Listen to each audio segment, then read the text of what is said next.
Welcome, dear listener, to a journey through time. As you settle in for a restful slumber, allow yourself to be transported to a world far different from our own, the fascinating, complex, and often misunderstood era known as the Middle Ages. Before we embark on this adventure, I invite you to pause for a moment and share in the comments where in the world you are listening from and what time of day it is for you. It's a wonder of our modern age that we can connect across vast distances and time zones, all while exploring the past together. And if you find yourself enjoying these calm, historical meanderings, I encourage you to subscribe so that you can drift off to sleep with a bit of boring history whenever the mood strikes. But for now, let us leave the present behind and allow ourselves to slip into a very different time and place. Imagine, if you will, that you are waking up not in your comfortable modern bed, but on a humble straw mattress in a small, dimly lit room with rough-hewn stone walls. The air is cool and heavy with the sense of wood smoke, earth, and perhaps a hint of livestock. The only sound is the soft crackle of a single candle flame, casting dancing shadows on the walls. You might feel a moment of disorientation, a sense that something is not quite right. And indeed, it isn't. For somehow, through some strange twist of fate or dream, you have found yourself transported to medieval times. But fear not, for this is not a nightmare, but an opportunity to experience a different way of life, to walk in the footsteps of peasants and kings, to witness the triumphs and struggles that shape the world we know today. And all from the comfort and safety of your own bed. So take a deep breath, let your body relax into the mattress, and allow your mind to drift back through the centuries, to a time of castles and cathedrals, of chivalry and plague, of great faith and even greater change. Our journey begins in the English countryside, in a small village not unlike countless others that dotted the landscape in the Middle Ages. Here, life revolves around the rhythms of the land, the turning of the seasons, the rising and setting of the sun, the endless cycle of planting and harvest.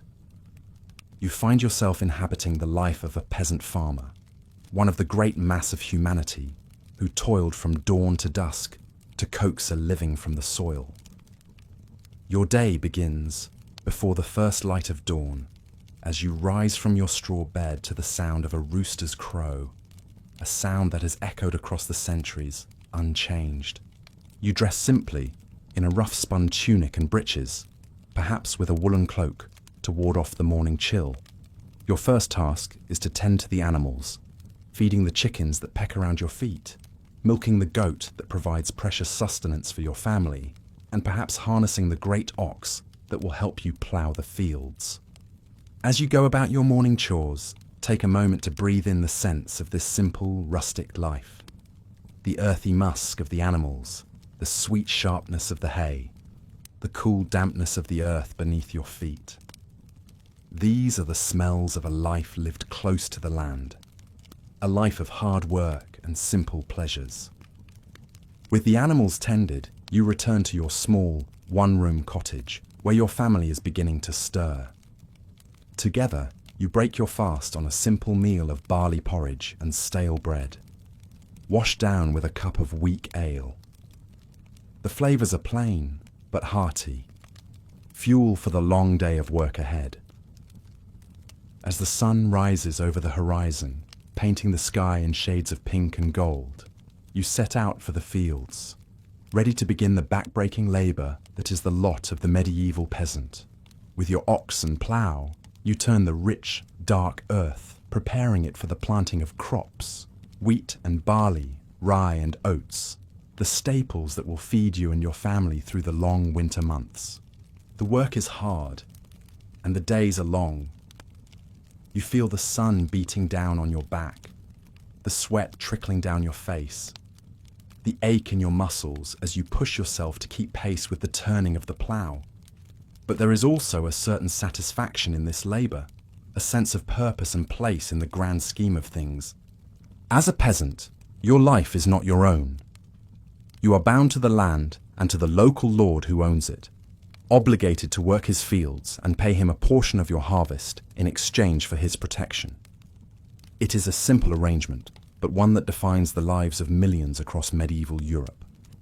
But even in this humble existence, there is room for dreams and ambitions. As you work the fields, your mind might drift to the young boy running between the furrows, laughing as he chases after a butterfly or plays at sword fighting with a stick. Little do you know that this carefree child, born a peasant like yourself, is destined for greatness, for a rise to power that will shape the very course of history. His name is William, and his story is one of the great tales of the Middle Ages. Born into poverty, orphaned at a young age, William's life takes a remarkable turn when he is taken in by a local lord and made his squire. It is a rare opportunity for a peasant boy, a chance to escape the life of toil and servitude that is the fate of most. William seizes this chance with both hands. He learns quickly, absorbing the arts of horsemanship and swordsmanship, the intricacies of courtly etiquette and military strategy. He grows into a formidable young man, tall and strong, with a quick mind and a natural air of authority. His talents do not go unnoticed. William catches the eye of the powerful Duke of Normandy, who sees in him a kindred spirit, a man of ambition and cunning who could be a valuable ally. The Duke takes William under his wing, knights him, and grants him lands and titles of his own. It is a dizzying rise for a former peasant, but William is just getting started. He has his sights set on an even greater prize, the English throne itself. Through a combination of political maneuvering, strategic alliances, and outright ruthlessness, William positions himself as a claimant to the crown, and when the old English king dies without a clear heir, he seizes his chance. In 1066, William gathers a vast army and sets sail across the English Channel, ready to stake his claim with blood and iron. His invasion force lands on the southern coast of England, where they are met by the English army, led by the new king Harold Godwinson. The stage is set for one of the most famous battles in medieval history, the Battle of Hastings. On a field near the small coastal village, the two armies clash in a desperate struggle for the fate of a nation. The English are formidable foes, fierce warriors who fight with the strength of men defending their homeland. They form an impenetrable shield wall, their battle axes and spears bristling like the quills of some great hedgehog. For hours they hold firm against the onslaught of the Norman cavalry, repelling charge after charge. But William is a cunning commander, and he has a trick up his sleeve. He orders his cavalry to feign a retreat, drawing the English out from their defensive positions. And then, when the moment is right, he wheels his horsemen around and charges, smashing into the exposed English flanks. It is a devastating tactic, and it turns the tide of the battle. By day's end, the field is strewn with the bodies of the slain, and the English army is in full retreat. King Harold himself is dead, struck down by an arrow to the eye. William stands victorious, the crown of England now firmly within his grasp. On Christmas Day, 1066, he is crowned king in Westminster Abbey, ushering in a new era of Norman rule that will transform the country forever. The Norman Conquest, as it comes to be known, is a watershed moment in English history. It brings with it sweeping changes to the language, culture, and power structures of the nation. French becomes the language of the court and the nobility, while English is relegated to the speech of the common folk. The old Anglo-Saxon aristocracy is uprooted and replaced by William's loyal Norman barons, who are granted vast tracts of land to secure their allegiance. These barons waste no time in asserting their newfound power and prestige. Across the countryside, the landscape begins to change as the Normans embark on a massive program of castle building. Motte and Bailey, castles spring up like mushrooms after a rain. Great earthen mounds topped with wooden keeps, surrounded by deep ditches and sturdy palisades. These early castles are relatively simple affairs, built more for function than form. But over time, as Norman rule becomes more entrenched, they give way to ever larger and more elaborate fortifications. Stone replaces wood, and the classic medieval castle takes shape. A towering keep surrounded by thick curtain walls, with soaring towers and crenellated battlements, all encircled by a wide, deep moat. For the Norman elite, these castles are more than just military strongholds. They are symbols of wealth and power, the physical embodiment of their dominance over the conquered English. Within their walls, the great lords and ladies play out the rituals and intrigues of courtly life, dining on sumptuous feasts in the great hall, entertained by minstrels and jesters. But life in a medieval castle is not all pomp and pleasure. It is also a hive of industry and activity, a small town unto itself. In the bailey, the blacksmith's forge glows red as he hammers out swords and armour, while fletchers carefully craft arrows and bowstrings. Men-at-arms train in the yard, the clash of their practice swords ringing off the stone walls. And in times of trouble, the castle becomes a refuge, a place of safety for noble and commoner alike. When war or unrest threatens, the drawbridge is raised, the portcullis lowered, and the great gates swung shut, sealing the castle and its inhabitants off from the dangers of the outside world. But the castle is not the only bastion of power and authority in the medieval landscape. Equally impressive, and in some ways even more influential, are the great cathedrals and monasteries that dot the countryside, soaring monuments to the might and grandeur of the Catholic Church. In an age where faith is the cornerstone of daily life, the Church wields immense power and influence. It is the guardian of learning and knowledge, the arbiter of morality and justice, the gateway to salvation and eternal life. To be in the good graces of the Church is to be in the good graces of God Himself. The monasteries, in particular, serve as crucial centres of learning and culture. Within their cloistered walls, monks painstakingly copy and illuminate manuscripts, preserving the wisdom of the ancients and the teachings of the Church. They are also economic powerhouses, with vast land holdings worked by peasants and serfs, producing wool, grain, and other valuable commodities. For many, the Church provides the only path to education and social advancement. The sons of nobles and wealthy merchants might be sent to the monasteries to be trained as scholars and clerics, while the daughters are dispatched to convents to be educated in the womanly arts of needlework and household management. But the Church is not just a benevolent force. It is also a source of great fear and superstition, a stern and often unforgiving taskmaster. From the pulpit, preachers rail against the sins of greed, lust, and gluttony, warning of the eternal torments that await the unrepentant sinner in the fires of hell. For some, this message of salvation through suffering and self-denial is a call to a higher purpose. The Benedictine monks, for example, take vows of poverty, chastity, and obedience, withdrawing from the world into a life of prayer and contemplation. They rise before dawn to chant the divine office, spend their days in silent study and manual labour, and retire to their sparse cells at night for a few hours of sleep on a hard straw mattress. But not all men of the Church are so austere. The powerful abbots and bishops are often as involved in worldly affairs as any secular lord, engaging in politics and diplomacy, even leading armies into battle in defence of their lands and interests. The line between spiritual and temporal power is often blurred, and the struggle for supremacy between church and state is a constant undercurrent of medieval life. Nowhere is this struggle more evident than in the great drama of the Crusades.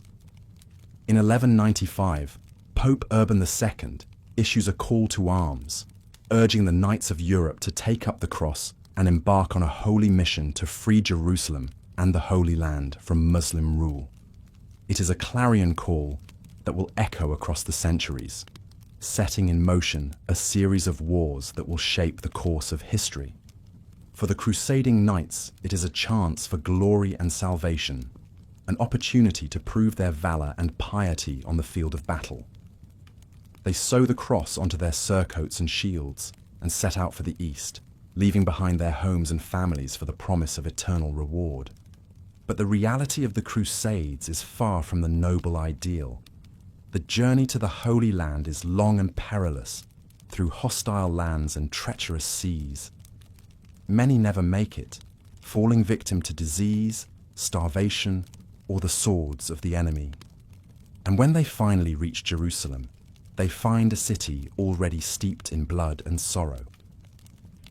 The Crusaders capture the Holy City in 1099, after a brutal siege that leaves the streets running red with the blood of the slain.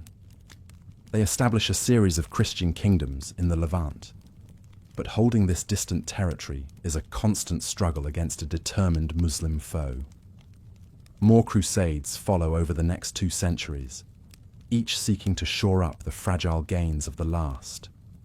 For the people of the Holy Land, caught between the warring factions, the Crusades are a time of great suffering and upheaval. Villages are burned, crops destroyed, innocent lives lost in the crossfire of holy war. The seeds of enmity between Christians and Muslims, sown in the heat of battle, will take root and grow, bearing bitter fruit for generations to come. But the Crusades also have unintended consequences. They expose Europeans to the riches and sophistication of the East, to new ideas and ways of thinking that will help to fuel the great intellectual and artistic awakening of the Renaissance. Crusaders return home with spices, silks, and other exotic goods, stoking the fires of trade and commerce. The world, once so vast and mysterious, begins to shrink, the horizons of the possible expanding with each passing year. But for the common folk of Europe, life remains a daily struggle, a constant battle against hunger, disease, and the vagaries of fate. Even as the great tides of history sweep across the continent, the rhythms of peasant life remain largely unchanged, dictated by the turning of the seasons and the demands of the land. Until, that is, the coming of the Black Death. In the 14th century, a new and terrifying threat emerges from the east, a pestilence that will leave no corner of Europe untouched.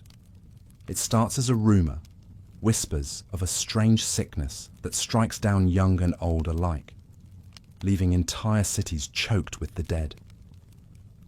When the plague arrives in 1347, carried on ships from the Crimea, it spreads like wildfire.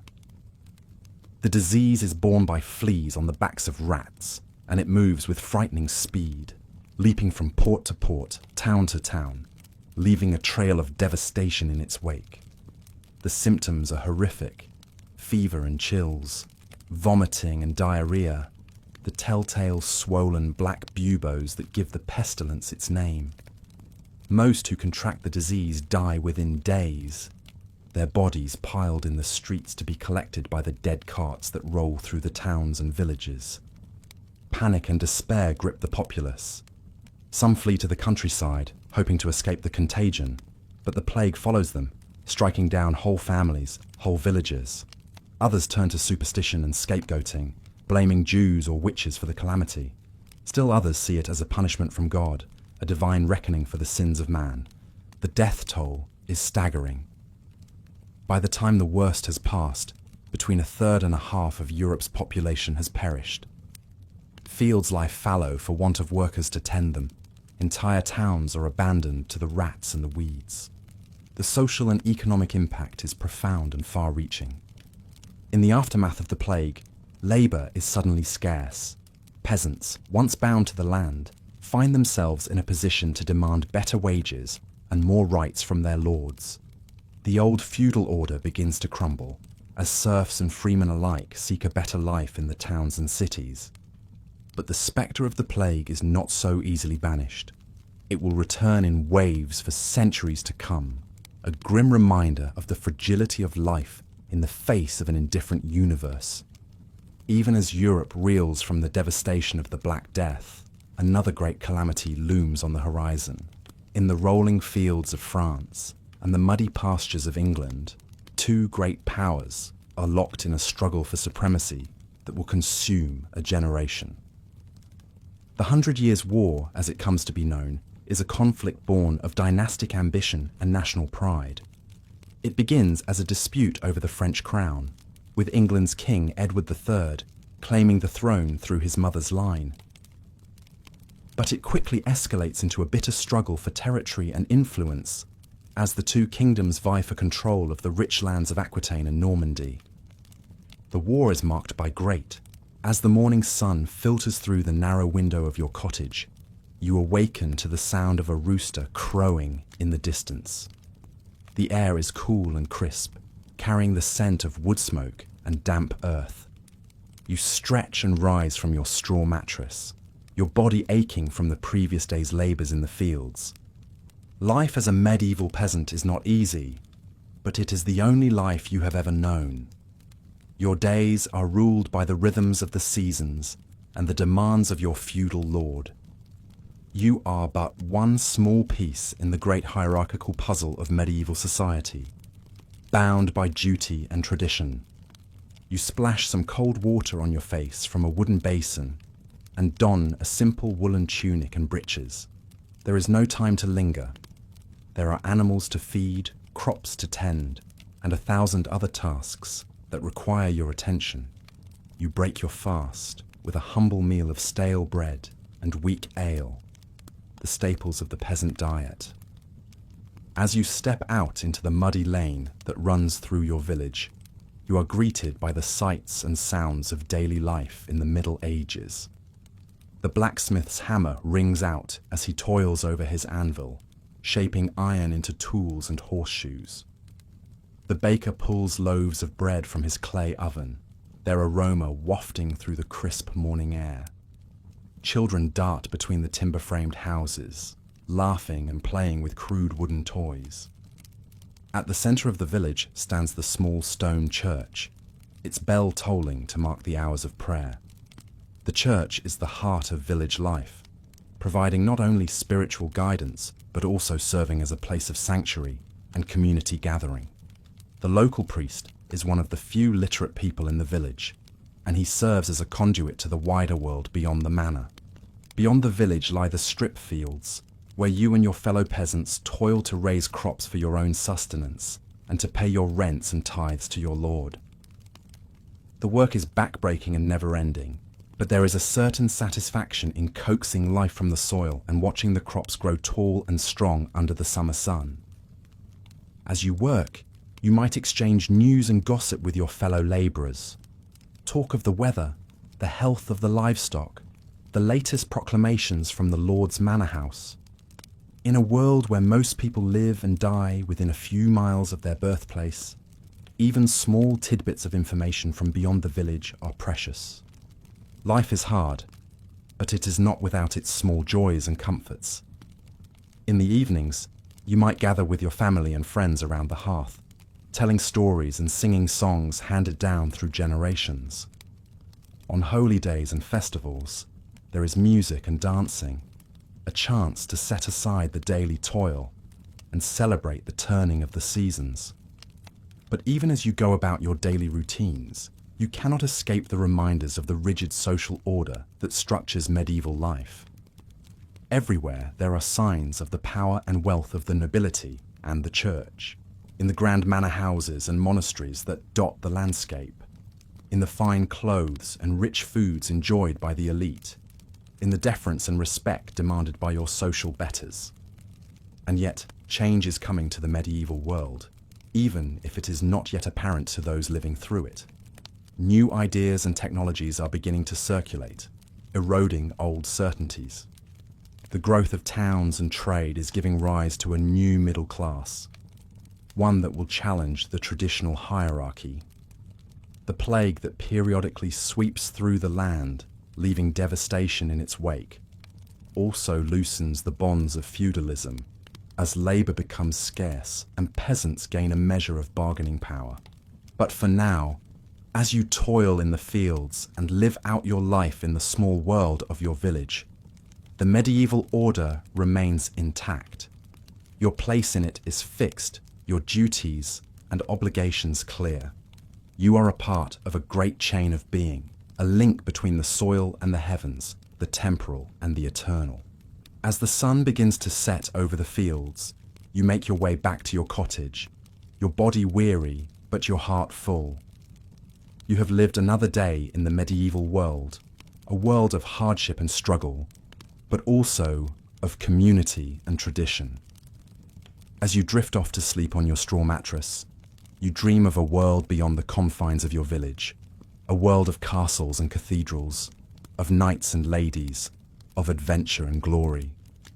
But for now, that world remains tantalizingly out of reach, a shimmering vision in the twilight of your mind. The next day brings more of the same, the endless cycle of sowing and reaping, of tending to animals and mending fences. But even in the midst of this daily grind, there are moments of beauty and grace. The sound of the church bell ringing out across the fields, calling the faithful to prayer. The sight of a hawk wheeling high overhead, silhouetted against a cloudless blue sky. The laughter of children as they play in the village square, their voices echoing off the timber-framed houses. And always, there are the stories. Tales of great heroes and saints, of miracles and marvels, passed down from generation to generation. In a world where most people cannot read or write, these stories are the lifeblood of culture, the threads that bind the community together. You might hear tales of the great King Arthur and his Knights of the Round Table defending the realm against the forces of evil, or of the saintly King Edward the Confessor, who could cure scrofula with his touch, of the brave knights who ventured to the Holy Land on crusade, seeking to reclaim Jerusalem for Christendom. These stories offer a glimpse of a wider world beyond the confines of the village, a world of high adventure and noble deeds. They inspire and uplift, reminding you that even the lowliest peasant can aspire to greatness through faith and valor.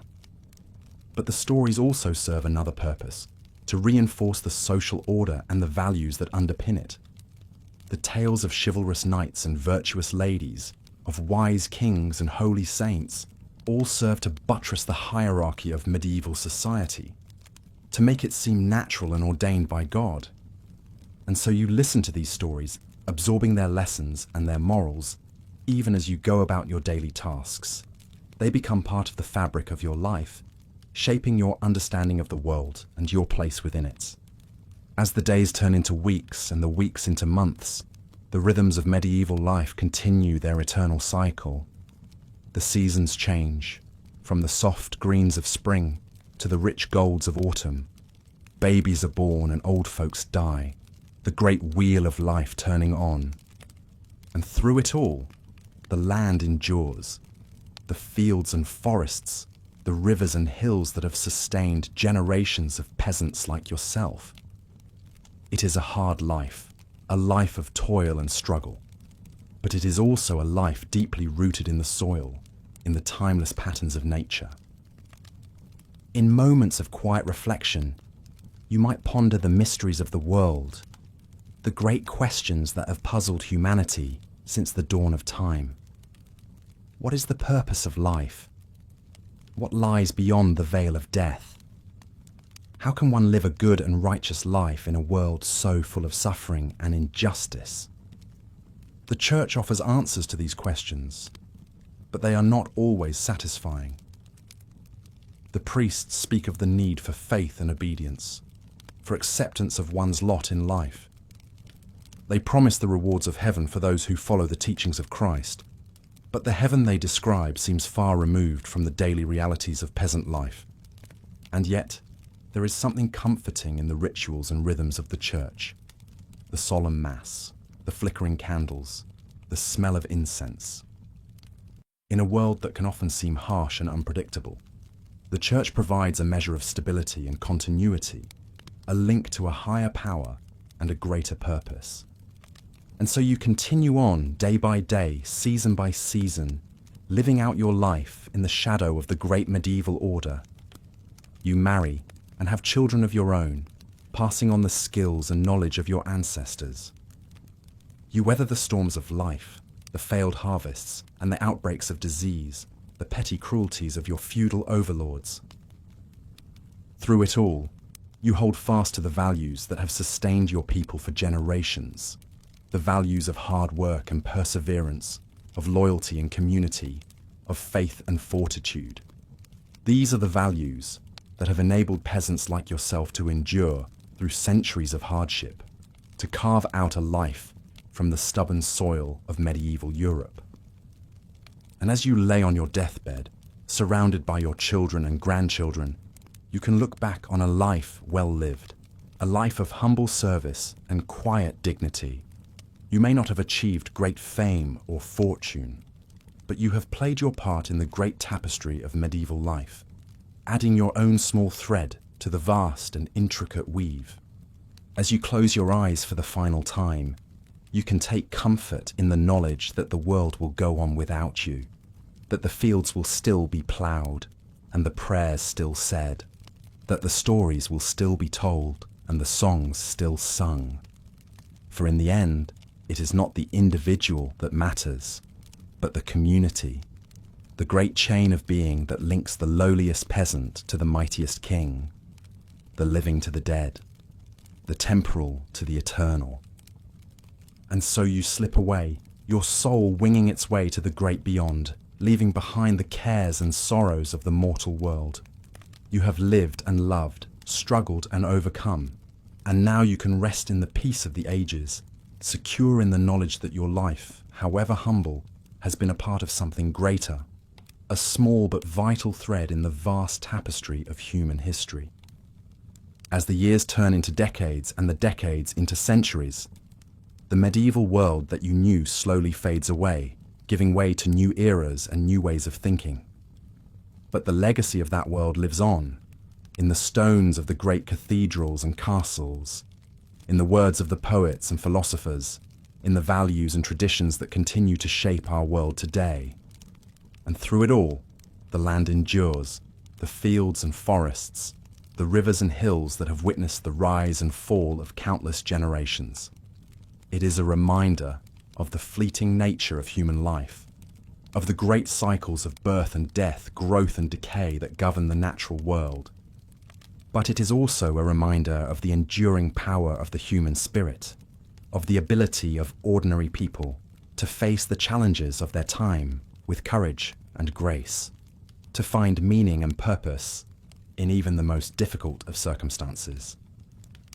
As we look back on the medieval world from the vantage point of the present, we can see it in all its complexity and contradiction, a world of great beauty and great brutality, of towering achievements and terrible injustices. But we can also see it as a world of deep humanity, a world in which people like yourself lived and loved, dreamed and despaired, just as we do today. And so, as you drift off to sleep, let your mind wander back to that distant time and place, to the fields and villages of medieval Europe. Let yourself imagine the lives of the peasants and the nobles, the priests and the artisans, all playing their parts in the great drama of human history. And as you do so, take comfort in the knowledge that your own life, however small and insignificant it may seem, is also a part of that great story, a thread in the tapestry of human experience that stretches back to the dawn of time and forward into the unknown future. For in the end, that is the great lesson of the medieval world, that each of us, no matter our station or circumstances, has a role to play in the unfolding of history, that each of us is called to live our lives with purpose and meaning, to strive for something greater than ourselves. And so, as you slip into the realm of dreams, let the wisdom of the ages guide your path. Let the echoes of the past whisper in your ear.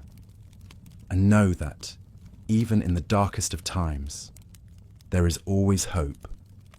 always the possibility of a brighter tomorrow. Good night, dear listener, and may your dreams be filled with the wonders of the medieval world, with the courage and resilience of the human spirit that has endured through the centuries. May you wake refreshed and renewed, ready to face the challenges of your own time, with the same grace and fortitude as those who came before you. And may you always remember that, no matter how small and insignificant you may feel, you are a part of something greater, a link in the great chain of being that connects us all, across the ages and across the world. Sleep well, and may the blessings of the medieval world be with you always. The story of the rise of King William is a testament to the fluid nature of social mobility in the medieval era, even amidst the rigid hierarchy of the feudal system. Born a peasant, William's life took a dramatic turn when he came under the tutelage of a local lord who recognized his potential and brought him into his household as a squire. Under the lord's guidance, William learned the arts of war and statecraft, honing his skills in horsemanship, swordsmanship, and leadership. His natural abilities and quick wit caught the eye of the powerful Duke of Normandy, who eventually took William into his own service and knighted him. William's rise through the ranks of the Norman aristocracy was meteoric.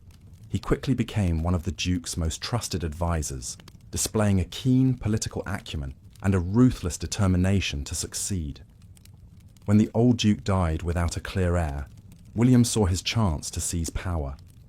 Through a combination of diplomacy, bribery, and sheer force of will, William outmaneuvered his rivals and secured the support of key Norman nobles.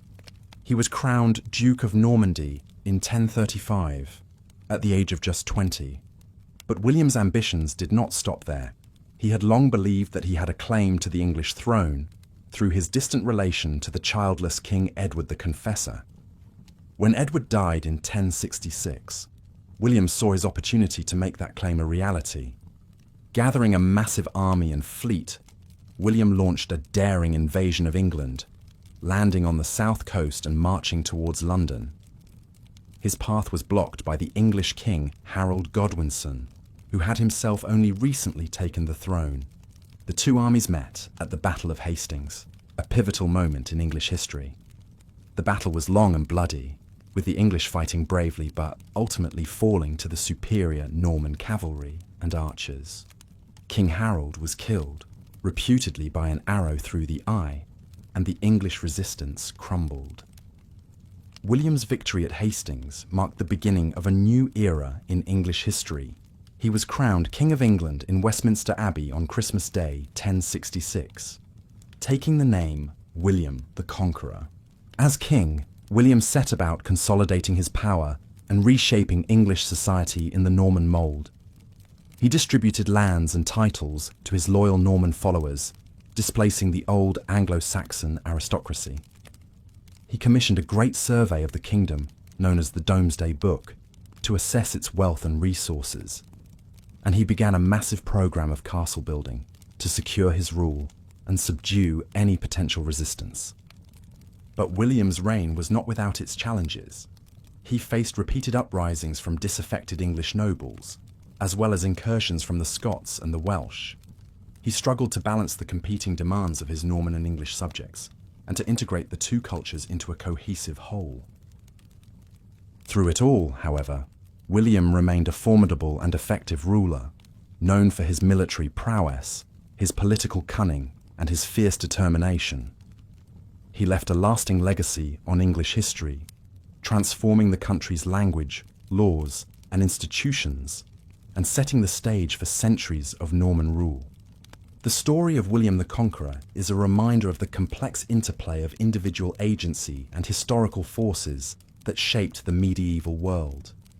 It is a tale of ambition and conquest, of the rise of a lowly peasant to the heights of power and influence. But it is also a tale of the great tides of history, of the clash of cultures and the forging of new identities, of the enduring impact that one life can have on the course of human events. And so, as you drift off to sleep, Let your mind linger on the image of William, the peasant turned king, riding at the head of his Norman host, his banner flying high above the fields of England. Let his story be a reminder of the potential for greatness that lies within each of us, no matter our humble beginnings, and of the power of the human will to shape the world around us. Good night, and may the spirit of William the Conqueror guide your dreams and inspire you to seize your own destiny with the same courage and determination that he showed on the battlefields of medieval Europe. May you wake with a renewed sense of purpose and possibility, ready to make your own mark on the great tapestry of human history. Sleep well, and may the blessings of the medieval world be with you always. The Renaissance is dawning as you lay your weary head down to sleep. The medieval world is beginning to stir with new ideas, new possibilities. But for most, daily life remains a familiar routine of toil and simple pleasures. You're a craftsman in a bustling town, rising with the sun to begin your work. The streets are already alive with activity as you make your way to your workshop. Bakers pull steaming loaves from their ovens, the aroma of fresh bread mingling with the stench of the open sewers. Hawkers cry their wares: fresh fish, ripe cheeses, newly dyed cloth in vibrant hues. In your workshop you set to your task, skillfully carving wood or shaping metal. Perhaps you're a carpenter, crafting sturdy furniture and the beams for the new houses springing up as the town grows.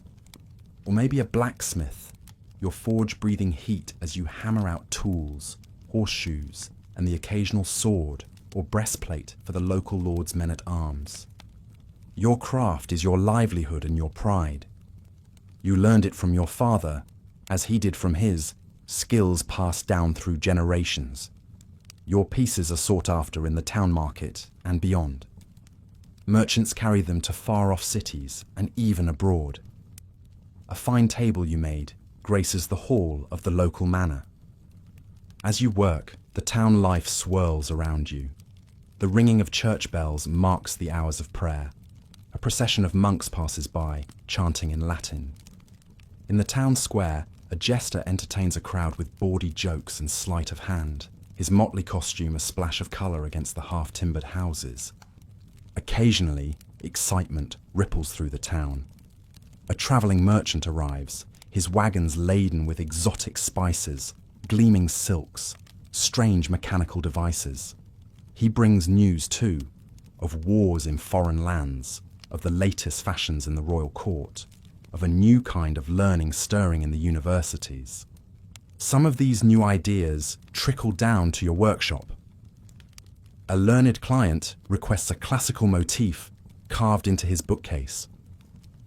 A painter friend experiments with the rules of perspective, creating astonishingly lifelike scenes. A well-travelled merchant describes the water-driven machines he saw in the Arab lands, sparking your imagination. But for the most part, your concerns are more immediate. Will you finish the big order in time for the fair? Will your son prove as adept at the craft as you hope? Will the coin you earn be enough to put meat on the table and wood in the fire? The rhythms of your days are guided by the demands of your trade and the needs of your family.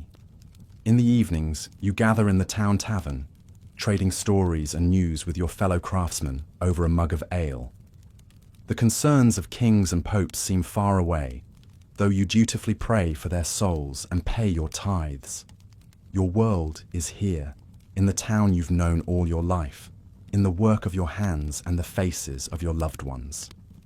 As night falls, you make your way home, the streets quieting as shutters are drawn and candles snuffed. In your small but tidy house, you share a simple meal with your family, a pottage of vegetables and barley, a hunk of bread, perhaps a bit of cheese or sausage. You give thanks for the day's blessings, for the skill of your hands and the love of your kin. Later, in the darkness of your bedchamber, you reflect on the day and the days to come. Your life is not an easy one. There are always challenges, always uncertainties. But it is a life of purpose and of pride. shaped by the traditions of your craft and the bonds of your community.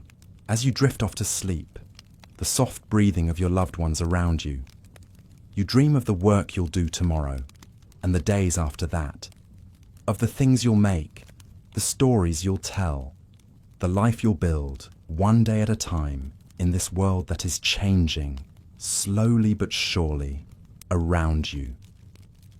The Renaissance is coming, with all its tumult and its glory. But for now, in this moment, there is peace. The peace of a job well done, a family well loved, a place in the world, however humble, that is yours. It's a peace hard-earned by generations before you, a peace you'll pass on to those who come after. So rest now, craftsmen of the Middle Ages. Rest and dream of a world that is ending, and a world that is yet to be. The dawn will come, as it always does, and with it, another day to make your mark, however small, on the pages of history. Sleep, as your ancestors slept, and your descendants will sleep, under the same stars, dreaming the same dreams.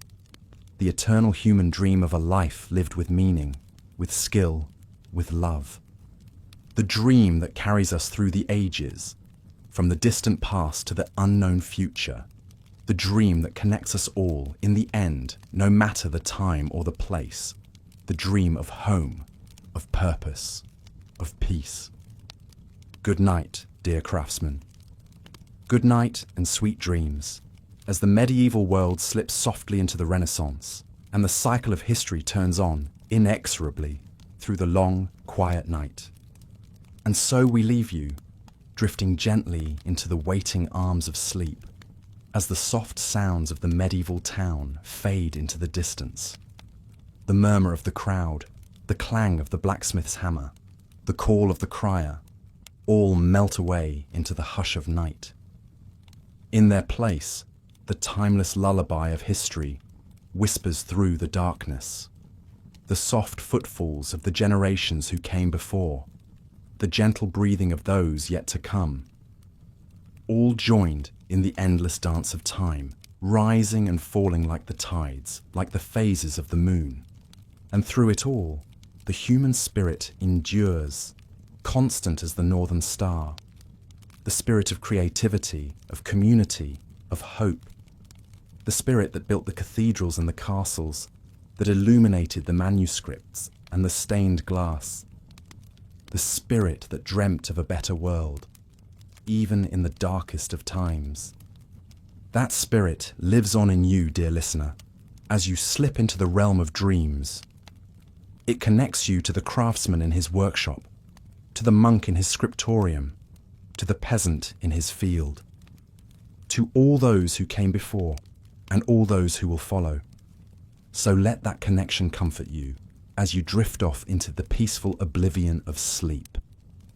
Let it remind you that you are part of something greater, something enduring, that your story, however small it may seem, is woven into the grand tapestry of human history. And let it give you strength to face the challenges of your own time, your own life, the strength to build, to create, to dream, to leave your own mark on the world, however humble, however fleeting. For that is the lesson of the medieval craftsman, and of all those who came before and after him. That each life, each moment, has meaning. That each of us has a role to play, a contribution to make, in the great unfolding story of humanity. So play your part, dear listener, with skill and with love. Build your own cathedrals, whether of stone or of spirit. Illuminate your own manuscripts with the light of your unique vision. And when the night comes, as it must for all of us, rest easy in the knowledge that you have lived and loved and left your mark, that you have been a part of the human story in all its sorrow and all its glory. Good night, dear time traveller. Good night, and may your dreams be filled with the wonders of the ages and the quiet contentment of a life well lived. May you wake to a world made a little brighter by your presence, a little richer by your gifts. And may the echoes of the medieval craftsman's workshop and of all the workshops and all the workers of history resound softly in your sleeping ears. a gentle reminder of the endless cycle of creation and rest, of labor and peace that marks the turning of the great wheel of time. Sleep now and dream. Dream of ages past and ages yet to come. Dream of the infinite possibilities of the human spirit and of your own precious place in the vast, unfolding tapestry of history. Good night and sweet dreams until the dawn comes round again and the great work of living begins anew. The sun rises over the medieval landscape, casting long shadows from the towering spires of a great cathedral. The building seems to reach to the very heavens, a testament to the power and influence of the church in this age. As you approach, you hear the faint chanting of monks drifting from within, their voices raised in an endless cycle of prayer. You step inside, and the bustle of the outside world fades away, replaced by an ethereal stillness. Light filters through intricate stained glass windows, painting the stone floor in a kaleidoscope of colors. The air is thick with the scent of incense and burning candles. This is more than just a place of worship. It is the beating heart of the community. The cathedral serves not only as a spiritual center, but also as a place of learning, charity, and even commerce. In the nave, the poor line up for alms, receiving bread and coin from the church's coffers. In the cloisters, young scholars pore over precious manuscripts, absorbing the wisdom of the ancients. But the church's influence extends far beyond these walls. In this age, the line between secular and sacred power is blurred. Bishops and abbots wield enormous influence, often serving as advisors to kings and lords. They hold vast tracts of land, overseeing farms and villages. Some even lead armies into battle, the cross emblazoned on their shields. The church is the guardian of knowledge and learning.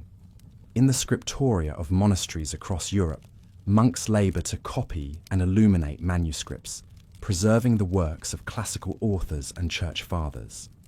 These are the seeds of the Renaissance, waiting to sprout. But the church is also a source of fear and superstition. From the pulpit, preachers rail against sin and heresy, threatening eternal damnation for those who stray. The Inquisition hunts down anyone suspected of deviating from church doctrine. In an age of plague and war, the promise of salvation is a powerful tool. As you wander deeper into the cathedral, you come upon a small side chapel. Inside, a lone monk kneels in prayer, his robes dusty from the road. This is Francis of Assisi, a man who will come to embody a new ideal of Christian devotion. Born into a wealthy Italian family, Francis enjoyed a life of privilege and pleasure in his youth. But a series of encounters with beggars and lepers led to a spiritual awakening. He renounced his worldly goods and took a vow of poverty, dedicating himself to a life of simplicity and service. Francis preached a gospel of love and compassion, seeing the divine in all of creation. He tamed a wolf that was terrorizing a village, seeing it as a brother. He composed hymns to the sun and moon, praising them as God's handiwork. His example inspired thousands to follow him, forming a new religious order, the Franciscans. They wandered the countryside, preaching to the poor and tending to the sick. They embodied a new model of spirituality, one based on humility, charity, and a direct connection to God. Francis's legacy would endure long after his death. His simple piety and love of nature would influence figures as diverse as Dante and Gandhi. In a time of religious schism and corruption, he offered a path back to the original message of Christianity. As you watch Francis pray, lost in silent contemplation, you feel a sense of peace wash over you. In a world of constant struggle and upheaval, his message of compassion and humility feels like a beacon of hope. But the tranquility of the moment is shattered by a sudden commotion outside. Shouts and the clatter of hooves fill the air. You rush to the cathedral door to see a breathless messenger stumble in, his face ashen. "The king is dead!" he cries. "Long live the king!" The old monarch has passed, and a new one must take his place. In the coming days, lords and bishops will gather to pay homage and swear fealty. But in the shadows, others plot and scheme, seeing opportunity in the transition of power. The great wheel of medieval life turns on birth and death, war and peace, following the eternal rhythms of the seasons. As you step back out into the sunlight, you feel the weight of centuries pressing down upon you, the countless lives that have come before, each leaving their mark on the tapestry of history. The road stretches out before you, winding through fields and forests, towards castles and keeps, villages and towns. There are more stories waiting to be told, more faces to meet, merchants and minstrels, knights and knaves, all playing their part in the grand drama of the Middle Ages. But for now, you feel the pull of sleep, the dream of the past fading into the soft warmth of your bed, the sounds of the medieval world, the tolling of church bells, the clang of the blacksmith's hammer, the laughter of children at play, all merge and melt into a soothing ambient hum. As you drift off, the faces of history swirl through your mind. William the Conqueror on his warhorse, Francis of Assisi surrounded by birds, Joan of Arc in her shining armour. They are all part of the rich tapestry of the human story, the never-ending quest for meaning and connection in an uncertain world. And while their world may be long gone, lost to the mists of time, their stories endure, whispering to us across the centuries. In our dreams, we walk beside them, sharing in their triumphs and their struggles, their joys and their sorrows. So let us dream together, you and I, wandering the winding paths of the medieval world. Let us listen to the voices of the past and find in them echoes of our own hopes and fears. And let us wake in the morning with a new appreciation for the long and winding road that has led us to where we are today. Good night, dear dreamer. May your slumber be filled with visions of castles and cathedrals, of brave knights and wise kings. May you find, in the stories of the past, a compass for navigating the present. And may you always remember that you too are part of the great story of humanity, a story that is still being written, page by page, day by day. The medieval world fades away now, like a tapestry gently folded and put away. But it will be waiting for you whenever you wish to return in the realm of dreams and imagination. So sleep now and dream of days gone by, of a world that was both simpler and more complex, more brutal and more beautiful. Sleep, and let the lullaby of history carry you to a place of rest and peace. Good night. You blink awake in a strange, dimly lit place. As your eyes adjust, you realize you are no longer in your bedroom, but somewhere very different. A flickering candle illuminates roughly hewn stone walls. You're lying on a straw-filled mattress.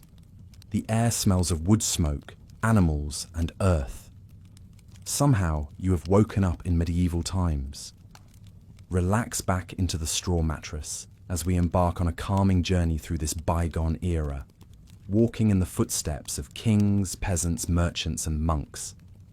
Let the rich tapestry of medieval life gently unfold as you drift off to a deep slumber. You have awoken as a peasant farmer in a small English village. It's just before dawn and the rooster crows, same as it has for hundreds of years. You rise from your modest straw bed and pull on a simply spun tunic and breeches. The first order of the day is tending to the animals, feeding the chickens, goats, and enormous ox you use to pull the plough. The smells of hay, manure, and earth fill the air. You then join your family for a simple breakfast of barley porridge and stale bread in your small one-room cottage. The flavours are plain but hearty. As the sun rises, you head out to the fields to begin a long day of back-breaking labour, ploughing, planting, and harvesting crops of wheat, barley, and rye. The work is arduous. but there is a certain peace in the rhythm of the seasons. Your life is modest, but you take pride in working the land for the local lord in exchange for protection. Little do you know, one young peasant boy running through these same fields will rise to become one of the most transformative kings in English history. That young boy's name is William. Born a peasant, through a remarkable turn of events, he finds himself in the care of a local lord who takes him on as a squire. William takes to his new role with vigour, learning the arts of horsemanship, swordsmanship, and leadership. He catches the eye of the powerful Duke of Normandy, who eventually knights him. Through his wits, bravery, and a good deal of ruthlessness, William works his way into the Duke's inner circle. When the old Duke dies, William outmaneuvers other claimants to seize control of Normandy. But William has his eye on an even greater prize, the English throne, which he believes is his birthright. In 1066, he launches a daring invasion, leading to one of the most famous battles in medieval history. Tens of thousands of soldiers clash on a field near the small coastal village of Hastings.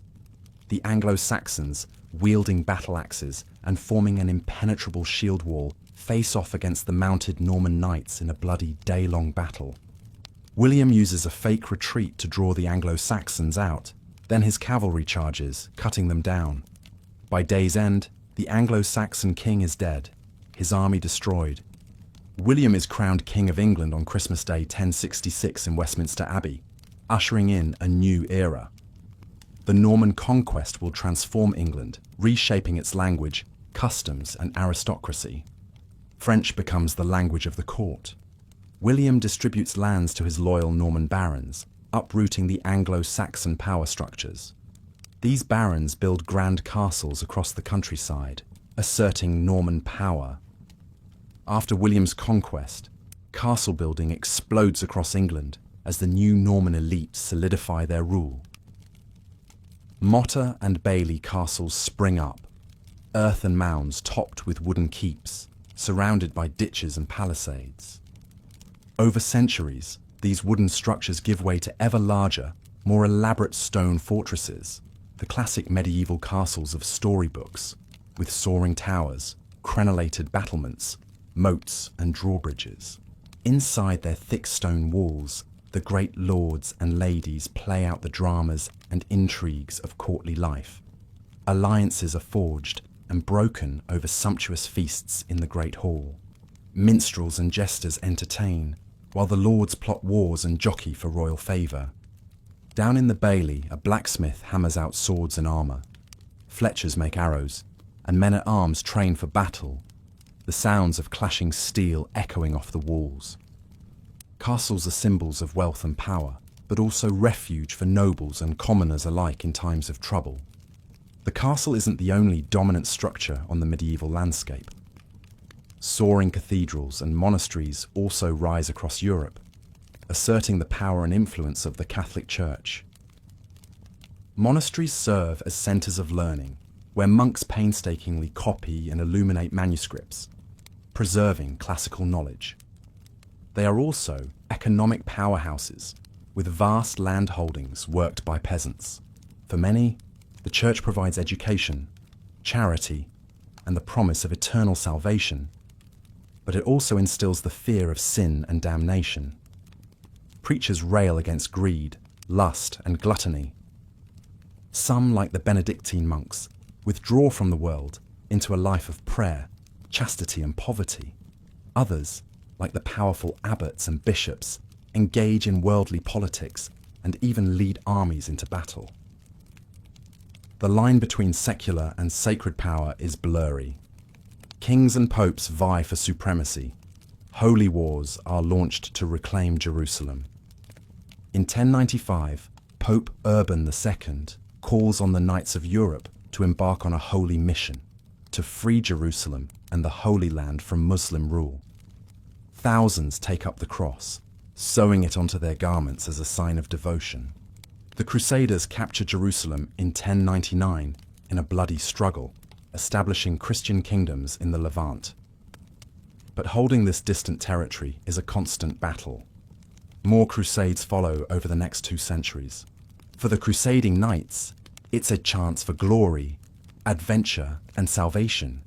But it's also a brutal, bloody conflict that sows seeds of religious enmity between Christians and Muslims. The Crusades also expose Europeans to the riches and sophistication of the East. They bring back spices, silks, and new ideas that will help fuel the Renaissance. But for now, life remains a daily struggle for most, even as great change looms on the horizon. Among the crusading knights who journeyed to the Holy Land was a young French noble named Louis. Born into a family of minor nobility, Louis was always a deeply pious child. As a youth, he spent hours in prayer and devotion, much to his father's dismay, who wanted him to focus on the arts of warfare and statesmanship. But when Pope Urban's call for the First Crusade reached their castle, Louis knew his destiny had arrived. Against his father's wishes, he took the cross and set out for Jerusalem, leaving behind his young wife and infant son. The journey was long and perilous. Louis saw many of his fellow knights succumb to disease, starvation, and the swords of the Seljuk Turks. But his faith never wavered. He believed utterly in the righteousness of their cause. When the Crusaders finally reached Jerusalem and breached its walls, Louis was among the first to enter the city. The slaughter that followed was terrible, with the Crusaders killing thousands of Muslim and Jewish inhabitants. Louis himself took no part in the bloodshed, instead falling to his knees in prayer at the Church of the Holy Sepulchre. With Jerusalem secured, Louis resolved to stay and defend the newly established Kingdom of Jerusalem. He sent word to his wife to join him, which she did, making the long journey with their young son and a retinue of servants. For several years, Louis and his family lived in Jerusalem, with Louis serving as a knight in the service of King Baldwin I. He fought in several battles against the surrounding Muslim states, always distinguishing himself with his bravery and skill at arms. But the life of a crusader was a hard one, filled with constant warfare and the ever-present spectre of death. Louis saw many of his comrades fall in battle or succumb to the harsh conditions. His own wife fell ill and died, leaving him to care for their son alone. As the years wore on, Louis began to question the very nature of the Crusades. He had come to the Holy Land to defend Christianity, but the constant violence and bloodshed seemed antithetical to the teachings of Christ. He saw the way the Crusaders treated the local Muslim and Jewish populations, and it troubled his conscience. In 1120, after nearly 2 decades in the Holy Land, Louis made the difficult decision to return to France. He left his son, now a young man, to continue serving in the Crusader states and began the long journey home. The France that Louis returned to was much changed from the one he had left. In his absence, his father and elder brothers had died, leaving Louis as the unexpected heir to the family lands. He found his domain impoverished and in disarray, with rival nobles encroaching on his territory. But Louis had learned much during his time in the East. He applied the skills of leadership and diplomacy he had honed as a Crusader knight to governing his lands. Slowly but surely, he began to restore order and prosperity. He also brought back with him a newfound appreciation for learning and culture. In the Holy Land, he had encountered the rich traditions of Muslim and Byzantine scholarship, and he was determined to bring some of that knowledge back to France. He invited scholars and artisans to his court, establishing a library and a school.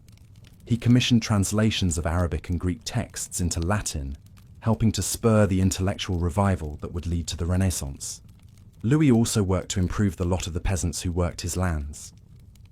Having seen firsthand the suffering and privation that was so common in the medieval world, he tried to be a just and compassionate lord. He reduced taxes, improved infrastructure, and established a system of courts to settle disputes fairly. As he grew older, Louis increasingly turned his thoughts to matters of the spirit. The violence and brutality he had witnessed during the Crusades weighed heavily on his mind. He came to believe that true Christian devotion was to be found not in warfare and conquest, but in peace, charity, and the cultivation of knowledge. In his later years, Lewis retired to a monastery where he spent his days in prayer and contemplation. He died there in 1148, at the age of 68, surrounded by the monks he had come to consider his brothers. Lewis's legacy was a complex one. He had been a brave and skilled knight, an able administrator, and a patron of learning, but he had also participated in one of the most brutal and misguided enterprises in medieval history. In the end, perhaps his greatest contribution was the example he set in his later years, that of a man who had seen the worst of what the world had to offer and had chosen to respond with compassion, wisdom, and a commitment to peace. As you drift off to sleep, let your mind linger on the figure of Louis, a man who journeyed from the fields of France to the walls of Jerusalem and back again, and whose life was a testament to the enduring human struggle to find meaning and goodness in a turbulent world. But the medieval world was one of constant change and upheaval, where even the mightiest could be brought low by the turning of fortune's wheel. And as the 12th century gave way to the 13th, a new power was rising in the East that would once again set the stage for conflict and transformation. In the early 13th century, a young man named Temujin was rising to power on the steppes of Central Asia. Born into a clan of nomadic Mongol herders, Temujin's early life was marked by hardship and struggle. His father was murdered when Temujin was still a boy, and his family was abandoned by their clan to die on the harsh steppe. But Temujin survived, and through a combination of strategic alliances, military prowess, and sheer ruthlessness, he began to unite the disparate Mongol tribes under his rule. In 1206, at a gathering of Mongol chiefs, Temujin was proclaimed Genghis Khan, universal ruler of the Mongol peoples. Under Genghis Khan's leadership, the Mongols embarked on a series of conquests that would create the largest contiguous empire in world history. With their unparalleled skills in horsemanship and archery, their ability to travel vast distances quickly, and their brutal tactics of siege and psychological warfare, the Mongols proved unstoppable. They swept through Central Asia, conquering the Turkic states and the Persian Empire. They invaded China, capturing Beijing in 1215 and establishing the Yuan dynasty. They pushed into Russia and Eastern Europe, their cavalry reaching the banks of the Danube. To the people of medieval Europe, the Mongols were a terrifying and alien force, seeming to appear out of nowhere to wreak destruction and slaughter. Tales of their brutality spread far and wide, of pyramids built from the skulls of the vanquished, of whole cities put to the sword, of prisoners used as human shields in battle. But the Mongols were also known for their religious tolerance, their efficient system of governance, and their promotion of trade and cultural exchange along the Silk Road. Under Mongol rule, the Silk Road became a conduit not just for goods, but for ideas, technologies, and artistic styles, linking Europe and Asia more closely than ever before. As Genghis Khan's empire expanded, it began to strain under its own size and diversity.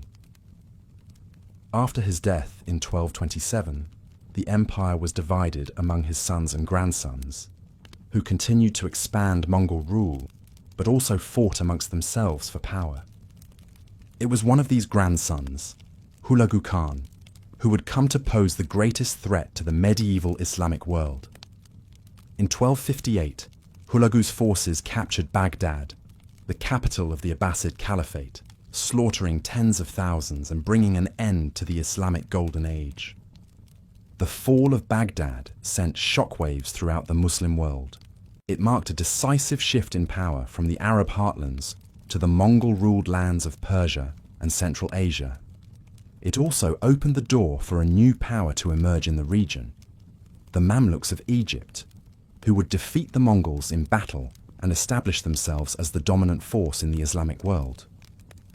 For the people of medieval Europe, the Mongol invasions were a source of both terror and fascination. The Mongols were seen as a scourge sent by God to punish the sinful, a people of Magog who heralded the end times. But they were also admired for their military prowess and their exotic ways. European envoys, missionaries and merchants ventured to the Mongol court, bringing back tales of the Khan's vast riches, his magnificent palaces, and the strange customs of his people. The Mongols, for their part, showed an interest in European culture and religion, with some Mongol princesses even marrying into European royal families. But the Mongol Empire was ultimately to be a fleeting one. By the 14th century, it had fragmented into competing khanates, which in turn fell to the rising powers of the Russians, the Chinese, and the Ottomans. The legacy of the Mongols, however, would endure. They had shaken the foundations of the medieval world, accelerating the pace of change and exchange across Eurasia. They had shown the power of the steppe peoples to shape the course of history, a power that would be echoed in later centuries by the Timurids, the Ottomans, and the Mughals. And they had left an indelible mark on the European imagination as a symbol of the strange and terrible forces that lurked beyond the edges of the known world. As you drift deeper into sleep, let your mind wander across the vast steppes of Central Asia, where the thunder of hoofbeats and the whistle of arrows once heralded the coming of the Mongol hordes. And remember that even the mightiest of empires are but fleeting things, subject to the inexorable tides of history. For even as the Mongols reshaped the world of the 13th century, other forces were stirring that would define the final centuries of the Middle Ages. Forces of plague and rebirth, of faith and reason, of discovery and transformation. In the 14th century, a devastating pandemic sweeps across Europe, the Black Death. It starts with rumors from the East of a terrible pestilence that leaves piles of dead in its wake. The disease arrives in 1347 on ships from Crimea. It spreads rapidly, carried by fleas on rats. People flee the cities, but the plague follows them. The symptoms are horrific: fever, chills, vomiting, and swollen, black buboes. Most die within days. Panic and despair grip the populace. Some blame Jews or witches. Others see it as divine punishment. The death toll is staggering. Between 1/3 to 1/2 of Europe's population perishes. Fields lie fallow. Towns are abandoned. The social and economic impacts are profound. In the aftermath, labor is scarce. Peasants demand better wages and more rights, sowing the seeds for the end of serfdom. The plague will recur in waves for centuries, a grim spectre haunting the medieval world. One of those who lived through the first terrible wave of the Black Death was a young Italian man named Giovanni. Born into a family of wealthy Florentine merchants, Giovanni had always been a precocious child, with a quick mind and an insatiable curiosity about the world. When the plague struck Florence in 1348, Giovanni was just 18 years old.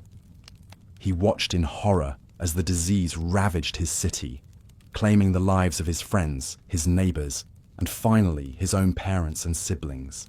Bereft and alone, Giovanni threw himself into his studies as a way to cope with his grief. As the sun sets on another day in the medieval world, the bustling streets and fields grow quiet. Farmers and craftsmen return to their humble homes, while nobles retire to their grand chambers high in the castle keeps. In a small, thatched-roof cottage, a family gathers around the hearth for the evening meal. The fire crackles, casting a warm glow over their faces as they break bread and share a simple stew of vegetables and barley. The father, a weathered peasant with calloused hands, says a brief prayer of thanks for the food and for another day of life and health. After the meal, the children settle in for a story before bed. The mother, a kind-faced woman with a melodic voice, begins to tell a tale passed down through generations. It's a story of brave knights and fair maidens, of dragons and magic, of good triumphing over evil. The children listen with rapt attention, their eyes wide with wonder. Stories like these are the entertainment of the age, shared around fires and in great halls alike. In a time before books are common, they serve as both education and escape, teaching lessons of morality and courage while transporting listeners to realms of fantasy. As the story ends and the children drift off to sleep, the father banks the fire and the mother tidies the cottage. They too will soon retire for the night, to rest their weary bodies and rise with the sun to begin another day of toil. For most in the medieval era, life follows this simple, cyclical pattern, dictated by the rising and setting of the sun, the turning of the seasons. It's a hard life, one of constant labour and little leisure, where drought or disease can spell disaster. Yet there are also moments of joy and community in the celebrations of a good harvest, a wedding, or a saint's feast day. In the countryside, far from the bustle of the cities and towns, the night brings a profound stillness. The only sounds are the gentle lowing of cattle, the hoot of an owl, the rustle of the wind through the trees. Under the canopy of stars, the medieval world slumbers. But not all sleep. In the monasteries, the faithful keep their nightly vigils. Monks chant prayers in the chapel, their voices rising in ancient haunting melodies. In the scriptorium, scribes work by candlelight to painstakingly copy sacred texts and scholarly works, preserving the wisdom of the ancients. For these men of God, the night is a time of quiet devotion and reflection. They have forsaken the worldly life for one of contemplation and service, dedicating themselves to prayer, study, and the care of the poor and sick. In their gardens they grow medicinal herbs and tend to the ailing.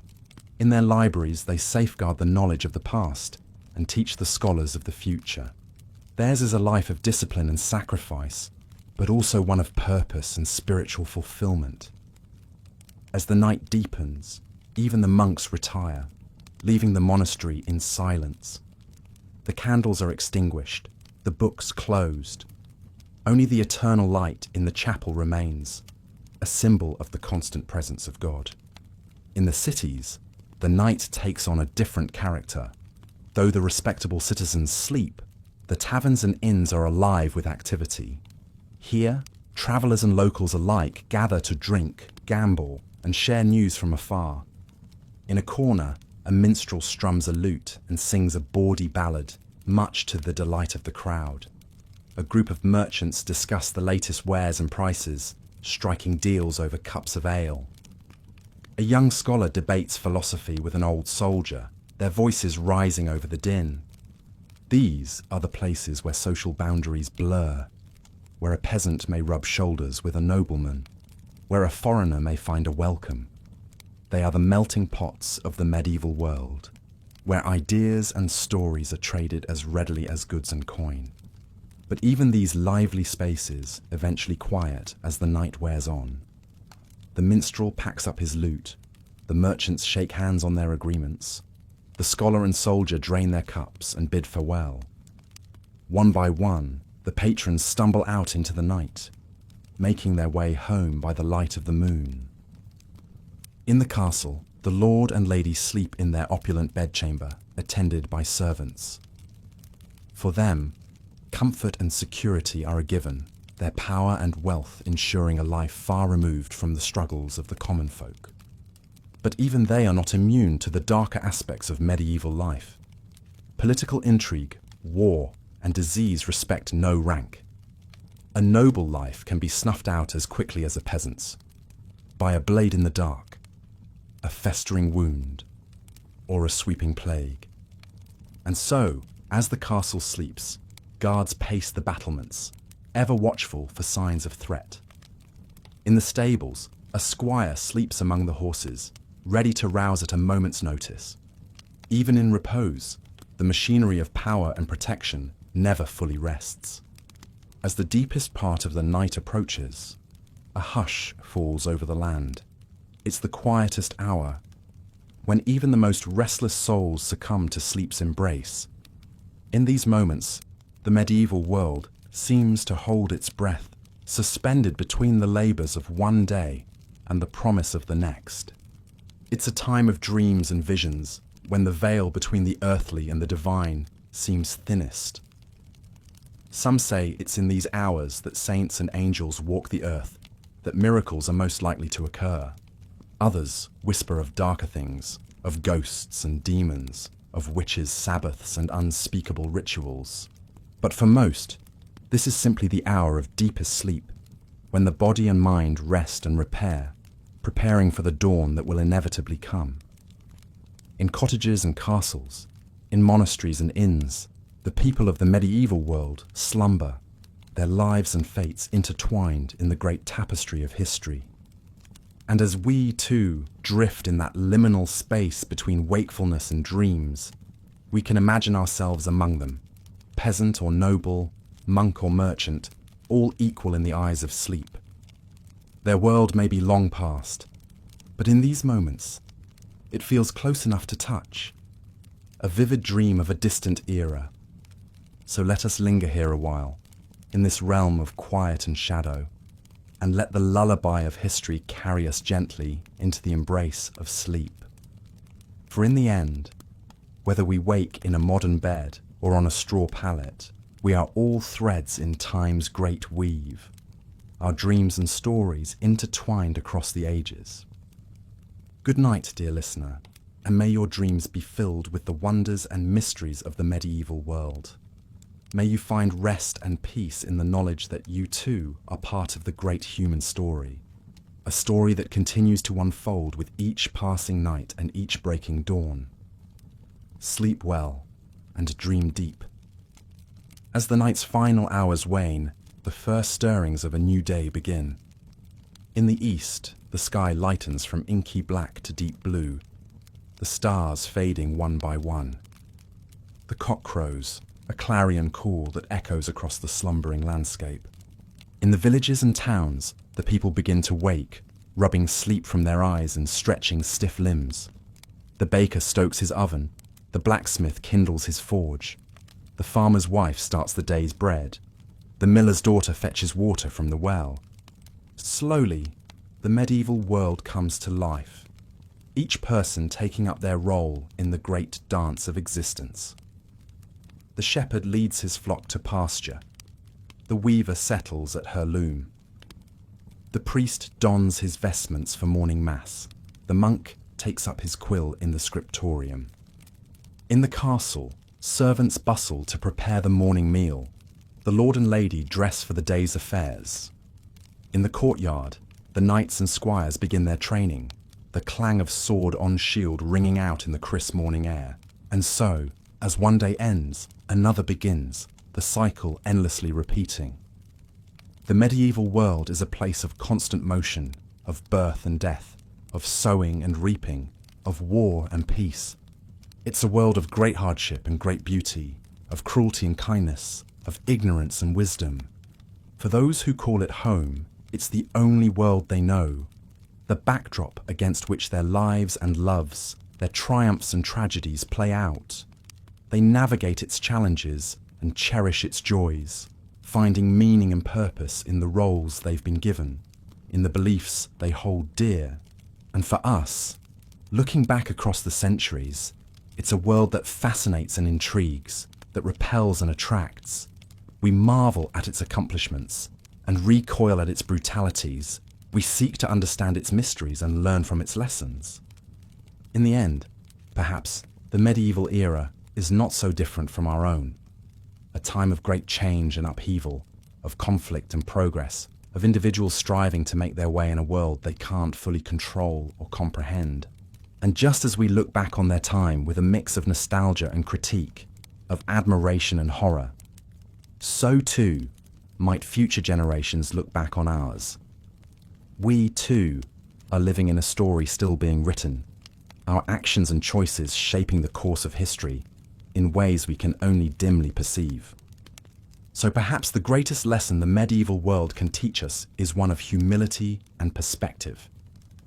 We are all, in the end, only brief candles against the long night of history. Our individual lives mere flickers in the great cosmic dance. But what a dance it is, and what a privilege to be a part of it, to add our own small light to the sum of human experience. Whether we wake in a castle or a cottage, whether our days are filled with toil or leisure, we each have a role to play, a contribution to make. And so, as the medieval world stirs to life for another day, let us too rise to meet the challenges and opportunities of our own time. Let us learn from the past, but not be bound by it. Let us honor the wisdom of our ancestors while striving to create a better future for our descendants. For the great wheel of history turns on, and we turn with it, our stories weaving together across time and space, across culture and creed. And in the end, perhaps that is the greatest wonder of all, that in our infinite diversity, we are all at heart one human family, united by our common hopes and dreams, our common joys and sorrows. So let us greet this new day with open hearts and minds, ready to write our own chapter in the great book of human history. Let us take inspiration from the triumphs and failures of the past, but let us also have the courage to imagine a different future, one of greater justice, compassion, and understanding. And let us never forget that, whether we live in a time of darkness or light, of peace or strife, we are all part of something greater than ourselves, a grand and mysterious tapestry that stretches back to the dawn of time and forward to the horizon of eternity.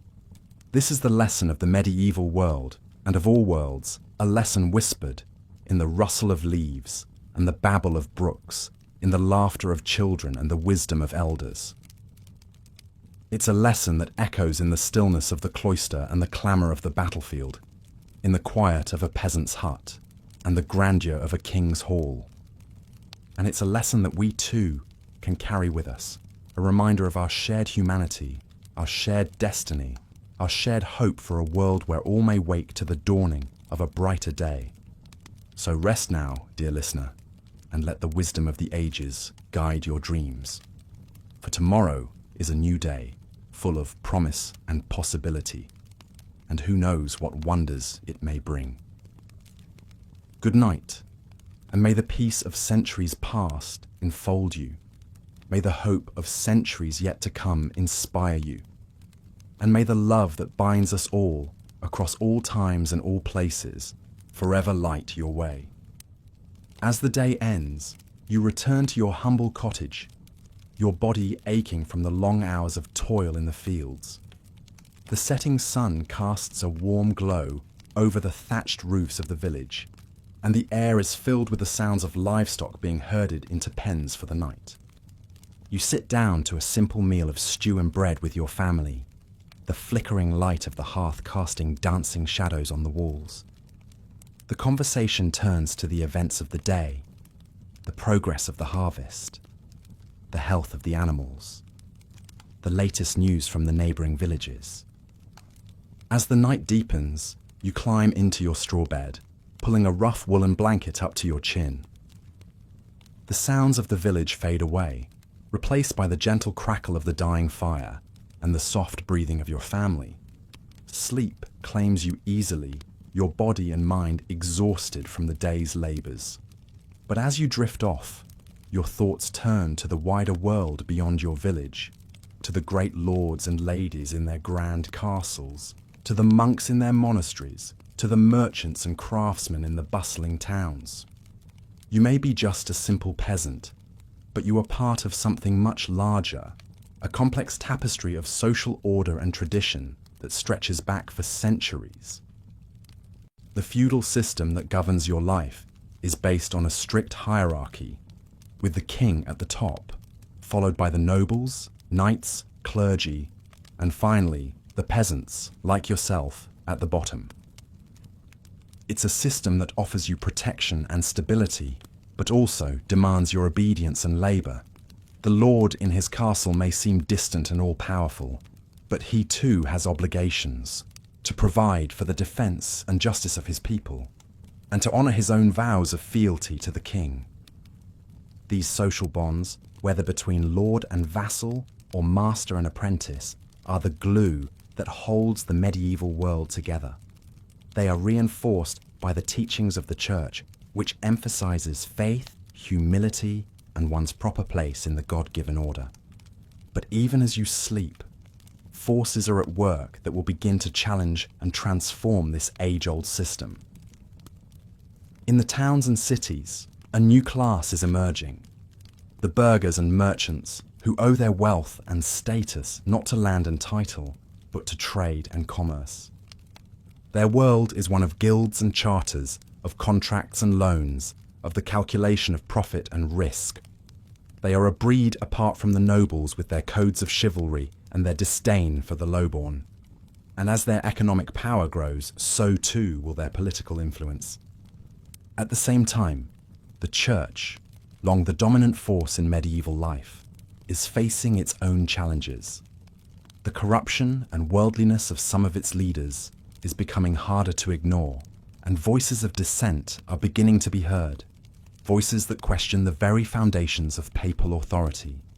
In the universities and monasteries, scholars are rediscovering the wisdom of the ancient Greeks and Romans, sparking a new interest in classical learning and humanist thought. They debate ideas that will come to shape the Renaissance and Reformation, ideas about the nature of man, the role of the individual, and the proper relationship between church and state.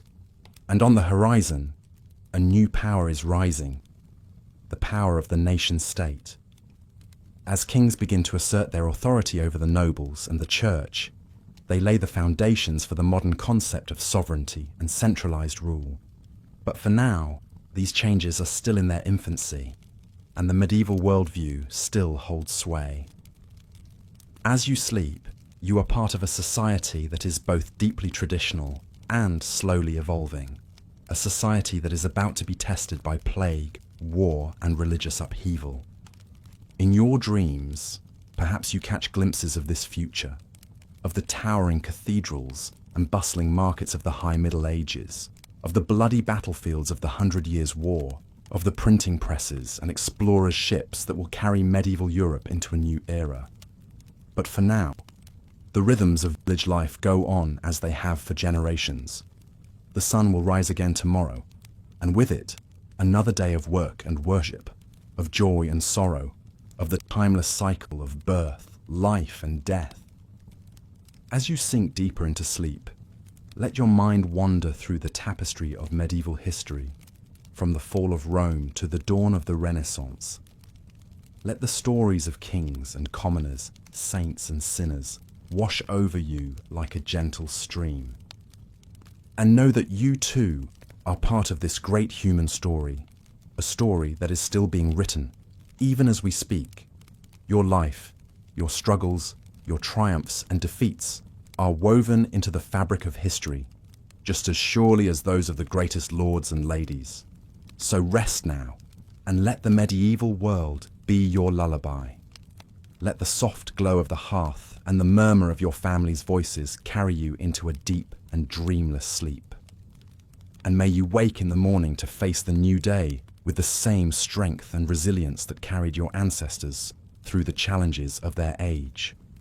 For the medieval world may seem distant and strange to us now, but its echoes are still with us, in the very foundations of our society and culture.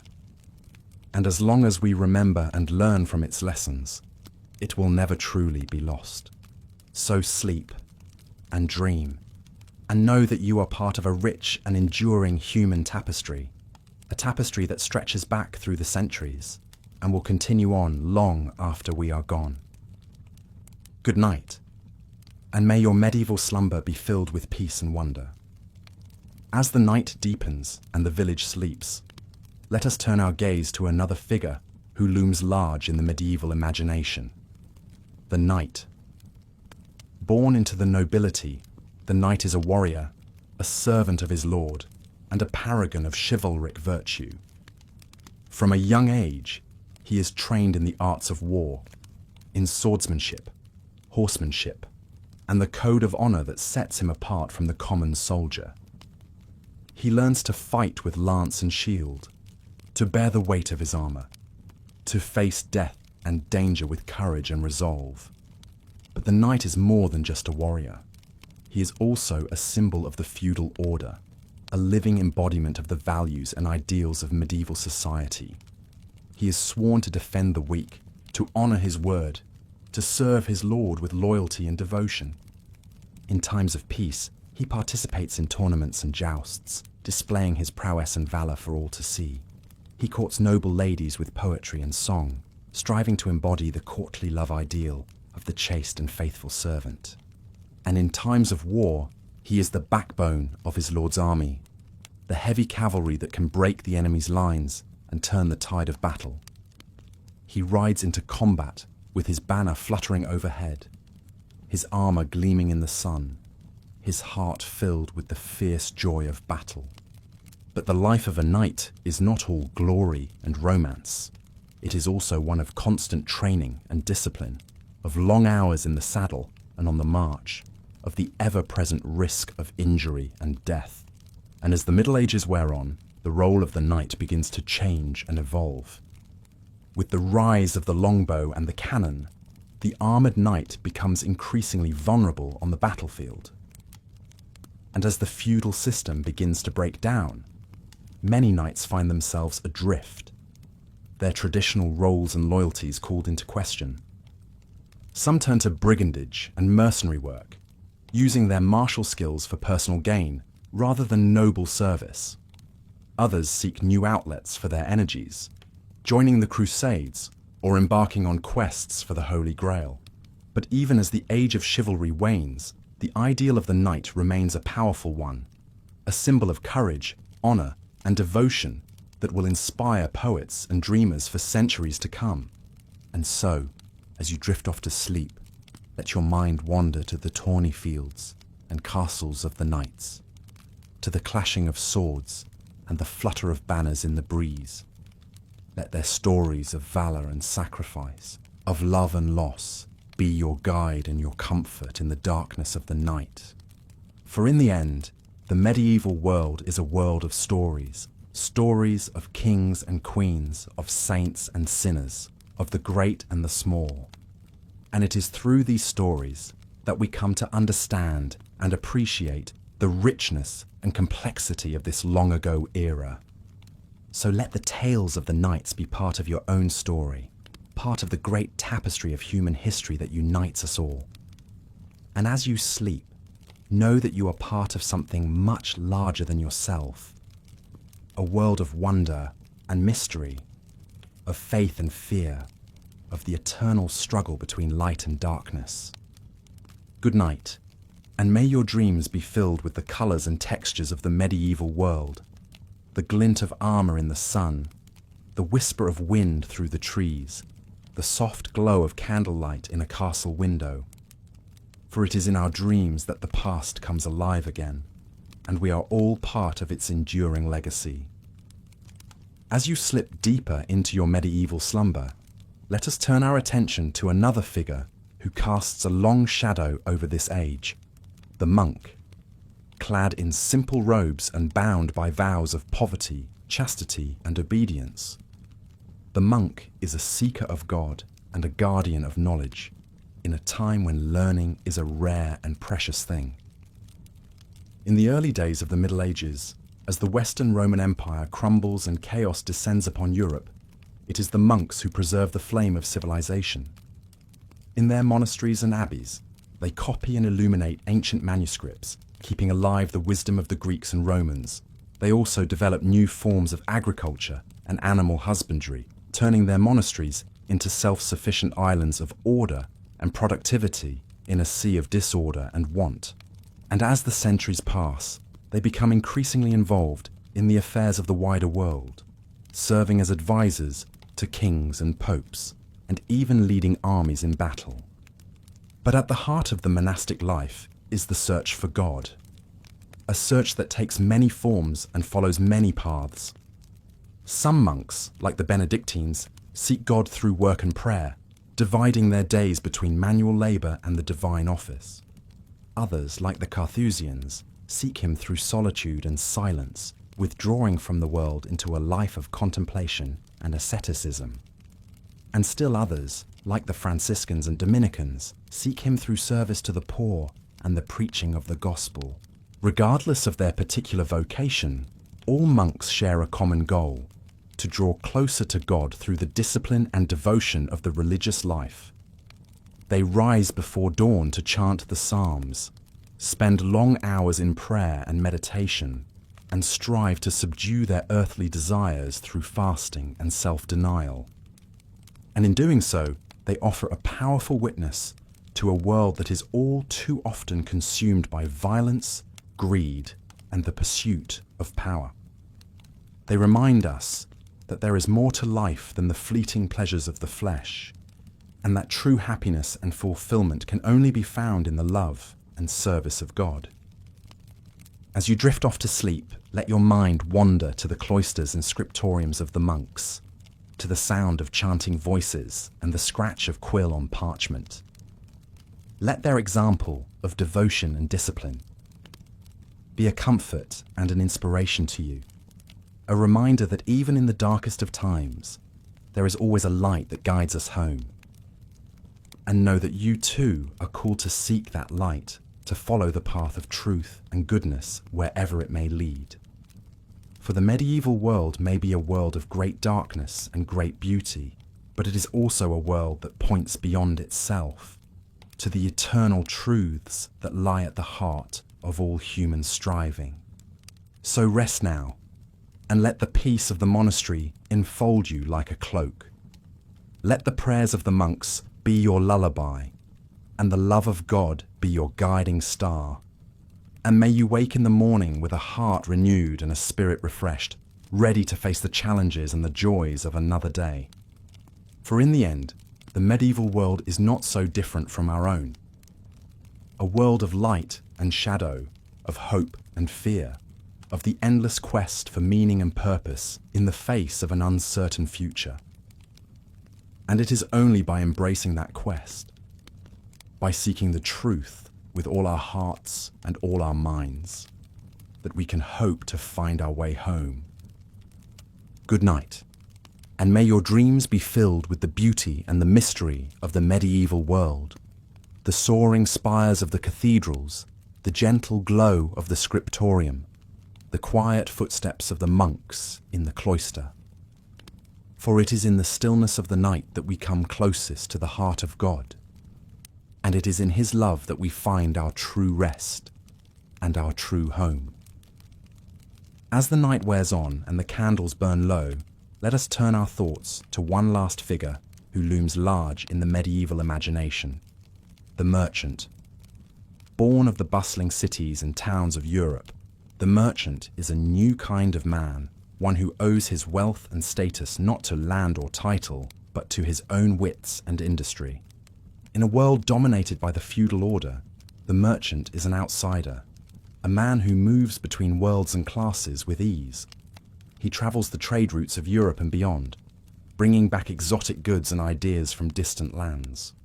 In the cities, he is a man of influence and power, a member of the growing middle class that will one day challenge the dominance of the nobility. He is a master of the art of the deal, a shrewd negotiator who knows how to turn a profit and protect his interests. But the life of a merchant is not without its risks and challenges. The roads are dangerous, beset by bandits and thieves, and the seas are treacherous, with storms and pirates lurking around every corner. And in the cutthroat world of commerce, one false move can mean ruin and disgrace. To succeed, the merchant must be cunning and adaptable, always ready to seize opportunity and avoid danger. He must navigate the complex web of guilds and monopolies that control trade in the cities, and forge alliances with the powerful and the influential. And yet, for all his worldly success, the merchant is often viewed with suspicion and disdain by the traditional elites. To the nobility, he is an upstart and a parvenu, a man who has risen above his station through cleverness rather than breeding. And to the church, He is a potential threat, a man whose love of money and worldly goods could lead him astray from the path of righteousness. The merchant must walk a fine line, balancing his pursuit of profit with his obligations to God and society. But despite these challenges, the merchant class will play an increasingly important role in the centuries to come. As trade expands and cities grow, they will become the engine of a new kind of economy, one based on commerce and industry rather than land and agriculture. And as they do so, they will help to shape a new world, one in which the old certainties of the feudal order are gradually replaced by the dynamic and unpredictable forces of the market. The merchant may not wield a sword or a scepter, but in his own way, he is a key figure in the great drama of the Middle Ages. So, as you drift off to sleep, let your mind wander to the bustling markets and counting houses of the medieval cities, to the sound of haggling voices and clinking coins. Let the stories of the merchants be your guide and your inspiration, a reminder that even in the darkest of times, there is always room for hope and opportunity. And know that you too are part of this great tapestry of human endeavour, a tapestry that stretches back through the centuries and will continue on long after we are gone.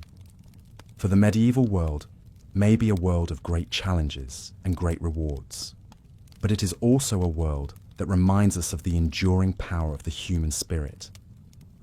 So rest now and let the dreams of the merchants be your lullaby. Let their tales of adventure and adversity, of risk and reward, carry you into a deep and peaceful slumber. And may you wake in the morning with a heart full of courage and determination, ready to face the challenges and opportunities of your own life's journey. For in the end, the medieval world is a mirror of our own, a world of darkness and light, of fear and hope, of the endless struggle to find meaning and purpose in the face of an uncertain future. And it is only by embracing that struggle, by daring to dream and to strive, that we can hope to leave our own mark upon the great tapestry of history. Good night, and may your dreams be filled with the sights and sounds of the medieval world, the bustle of the market square, the gleam of gold and silver, the whispered prayers of the merchant before a long journey. For it is in our dreams that we are most truly free, and it is in freedom that we find the courage to face the challenges of the waking world. As the first light of dawn begins to peek through the shutters, you stir from your slumber, your mind still filled with the sights and sounds of the medieval world. The cockerel crows outside, heralding the start of a new day, and you can hear the village beginning to come to life around you. You lie still for a moment, savouring the warmth and comfort of your bed, the quiet peace of the early morning. And as you do so, you reflect on the journey you have taken through the pages of history, from the humble peasant to the lofty king, from the pious monk to the worldly merchant. Each of these figures has shown you a different face of the medieval world, a different way of living and thinking and being, and each has left you with a deeper appreciation for the richness and complexity of this long-ago era, for the joys and sorrows, the triumphs and tragedies that marked the lives of our ancestors. But as you rise to face the day ahead, you realize that the true gift of. As the gentle veil of sleep descends upon you, let us delve further into the rich tapestry of medieval history, focusing now on some of the most influential and fascinating figures of the time. One such figure was Eleanor of Aquitaine, a woman who defied the conventions of her era and left an indelible mark on the course of European history.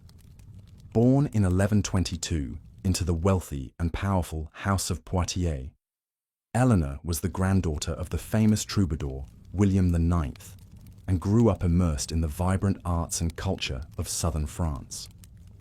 At the age of just 15, she inherited the vast Duchy of Aquitaine, making her the most eligible bride in Europe. Soon after, she wed Louis VII, the young King of France, in a magnificent ceremony.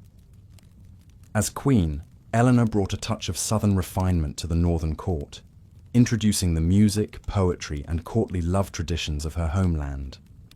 But Eleanor was no mere consort. She was a formidable presence, known for her sharp wit, political acumen, and fierce independence. In 1147, she even accompanied Louis on the ill-fated Second Crusade to the Holy Land, leading her own contingent of knights and ladies through the treacherous terrain of Anatolia. The crusade was a disaster, and the strains it placed on the royal marriage, coupled with Eleanor's failure to produce a male heir, led to its annulment in 1152. But Eleanor's story was far from over. Just 8 weeks after the annulment, she wed Henry Plantagenet, the young Duke of Normandy and Count of Anjou, who 2 years later would ascend to the throne of England as Henry II. As Queen of England, Eleanor presided over a court renowned for its sophistication and learning. She was a patron of the arts, a collector of books, and a savvy political operator, using her wealth and influence to support her sons in their rebellions against their father. But Eleanor's life was also marked by tragedy and tumult. Her marriage to Henry was tempestuous, marred by his infidelities and their bitter power struggles. In 1173, after Eleanor's support for her son's failed rebellion, Henry had her imprisoned, where she remained for 16 years. Yet even in captivity, Eleanor remained a force to be reckoned with. She continued to wield influence through her children, particularly her favourite son, Richard the Lionheart, who became king in 1889.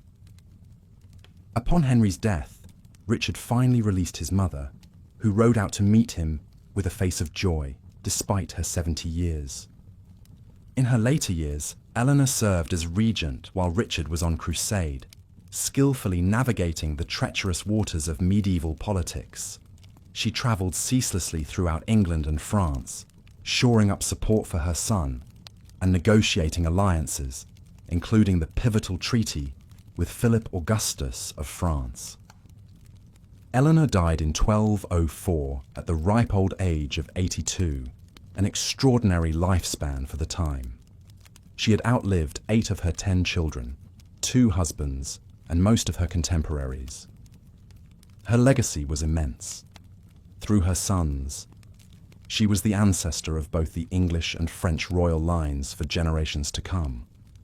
But more than that, Eleanor represented a new kind of queenship, one that was not merely ceremonial, but actively engaged in the politics and culture of the realm. She challenged the narrow confines of a woman's role in medieval society, proving that a queen could be a patron, a politician, and a power in her own right. As you drift off to sleep, let the extraordinary life of Eleanor of Aquitaine be a reminder of the remarkable individuals who peopled the medieval world.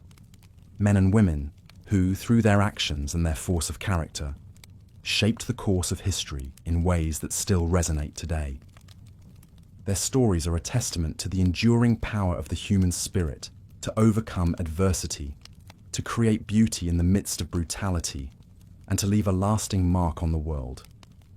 And as you slip into dreams, know that you too are part of this great human story, connected across time to those who came before and those who will come after. Another figure who loomed large in the medieval imagination was the great philosopher and theologian Thomas Aquinas.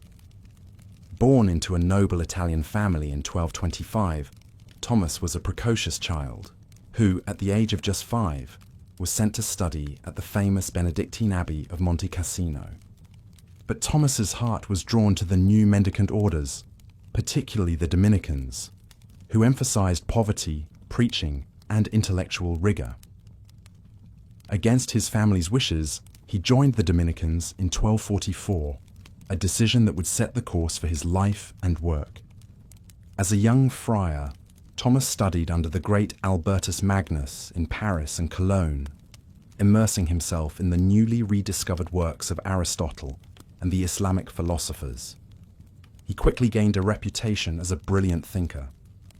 known for his clarity of thought and his systematic approach to theology and philosophy.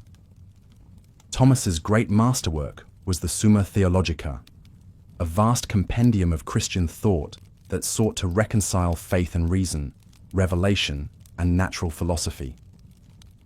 In the Summa, Thomas grappled with the deepest questions of existence, the nature of God, the purpose of human life, the problem of evil, and the path to salvation.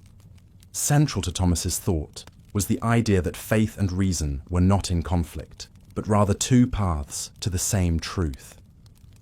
He argued that the truths of revelation, while beyond the grasp of unaided human reason, could never contradict the truths of rational inquiry. For Thomas, the study of nature and the use of reason were not threats to faith, but ways of understanding God's creation and drawing closer to the divine. This idea would have profound implications for the development of Western thought. By insisting on the compatibility of faith and reason, Thomas helped pave the way for the scientific revolution and the Enlightenment. At the same time, his emphasis on the rational basis of faith helped to shape the intellectual culture of the Church for centuries to come. But Thomas was not just an abstract thinker. He was also a deeply spiritual man, known for his humility, his gentleness, and his devotion to the Eucharist. In his final years, while celebrating Mass, he had a mystical experience that left him unable to write. "All that I have written," he said, "seems like straw to me compared to what has now been revealed to me." Thomas died in 1274, at the age of just 49, leaving behind a legacy that would shape the course of Western philosophy and theology for generations. He was canonized in 1323 and declared a Doctor of the Church in 1567. Today, he is considered one of the greatest thinkers in the history of Christianity, a man whose ideas continue to resonate and inspire. As you drift off to sleep, let the story of Thomas Aquinas be a reminder of the power of the human mind to grapple with the deepest questions of existence, and of the enduring quest to find meaning and truth in a complex and often confusing world. And let it also be a reminder of the importance of humility and wonder in the face of the divine mystery, the recognition that, for all our striving and all our knowledge, there is always more to be revealed, always further heights of wisdom and understanding to be scaled.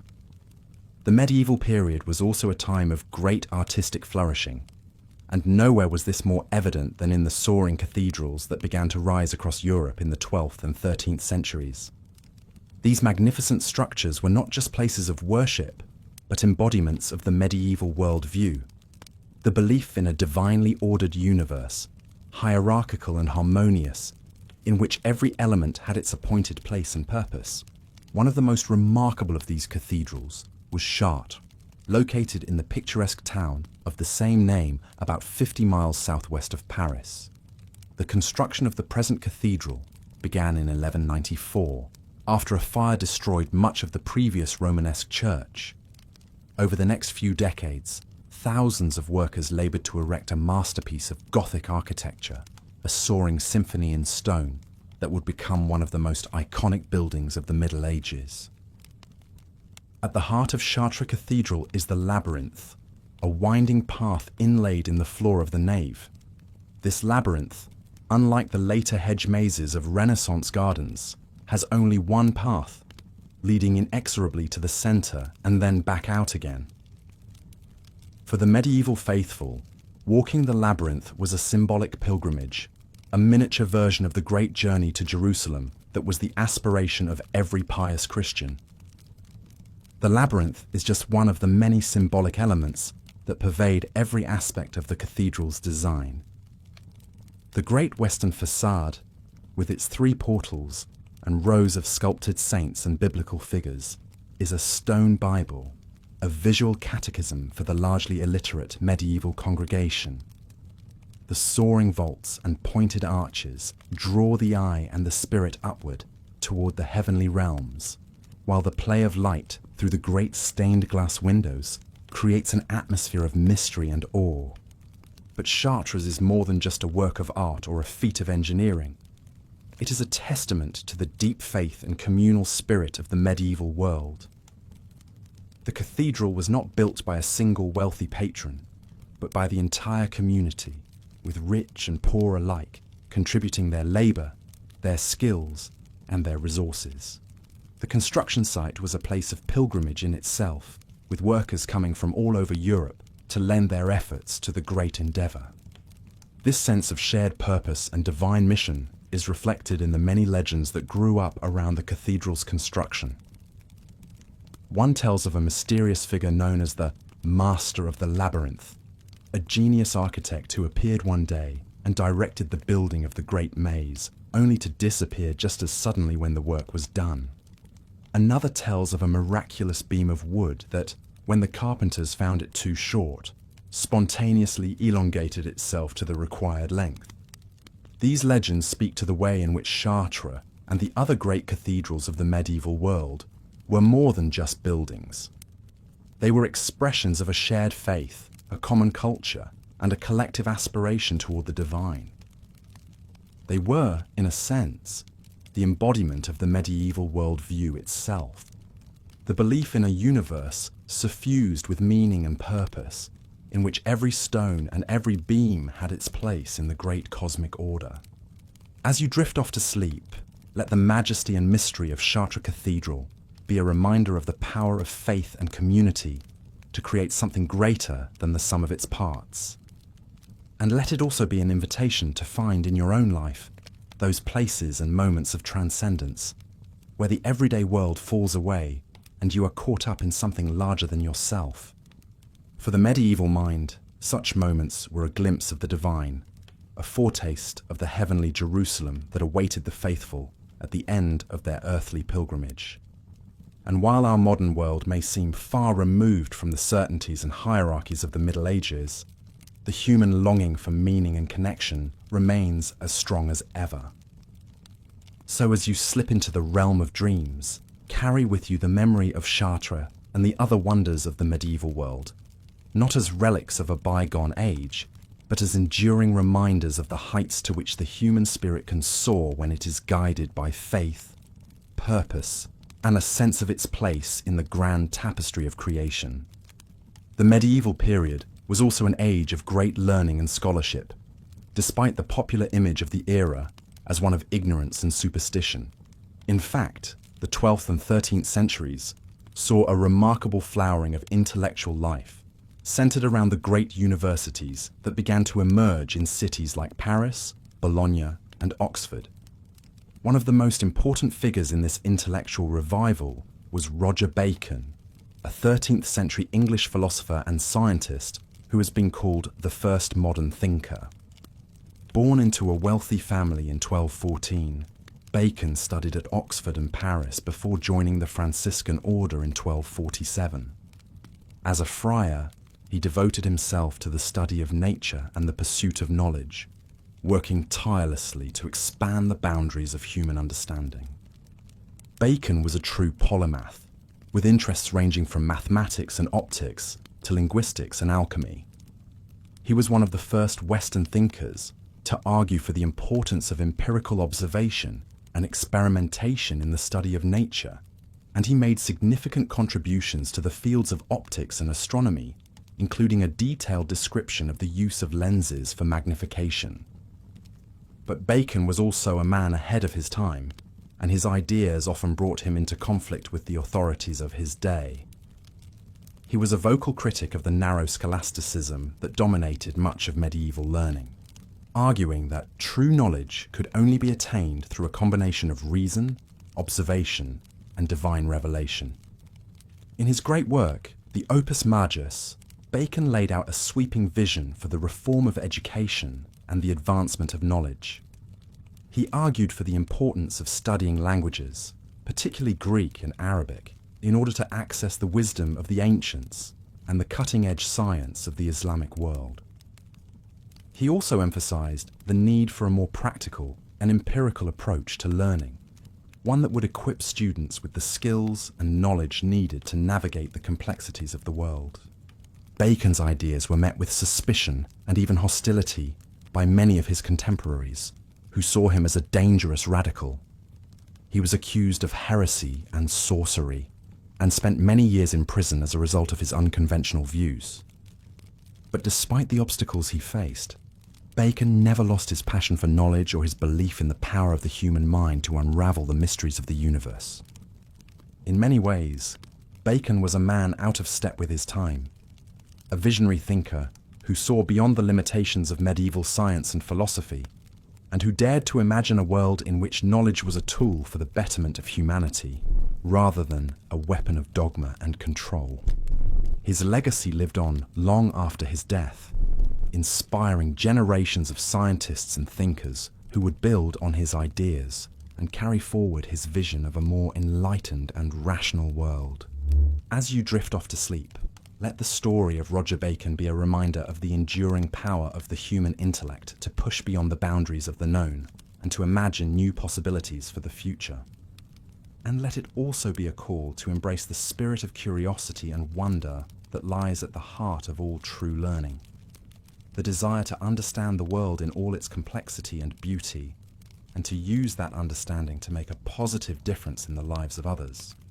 For while the medieval world may seem distant and foreign to us today, the basic human impulse to explore, to discover, and to create is as strong now as it ever was.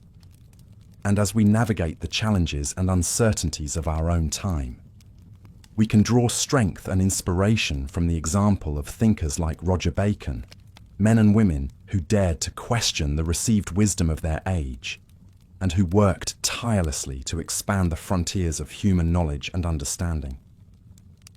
So as you slip into the realm of dreams, carry with you the spirit of the great medieval thinkers, their curiosity, their courage, and their unshakable belief in the power of the mind to illuminate even the darkest corners of the universe.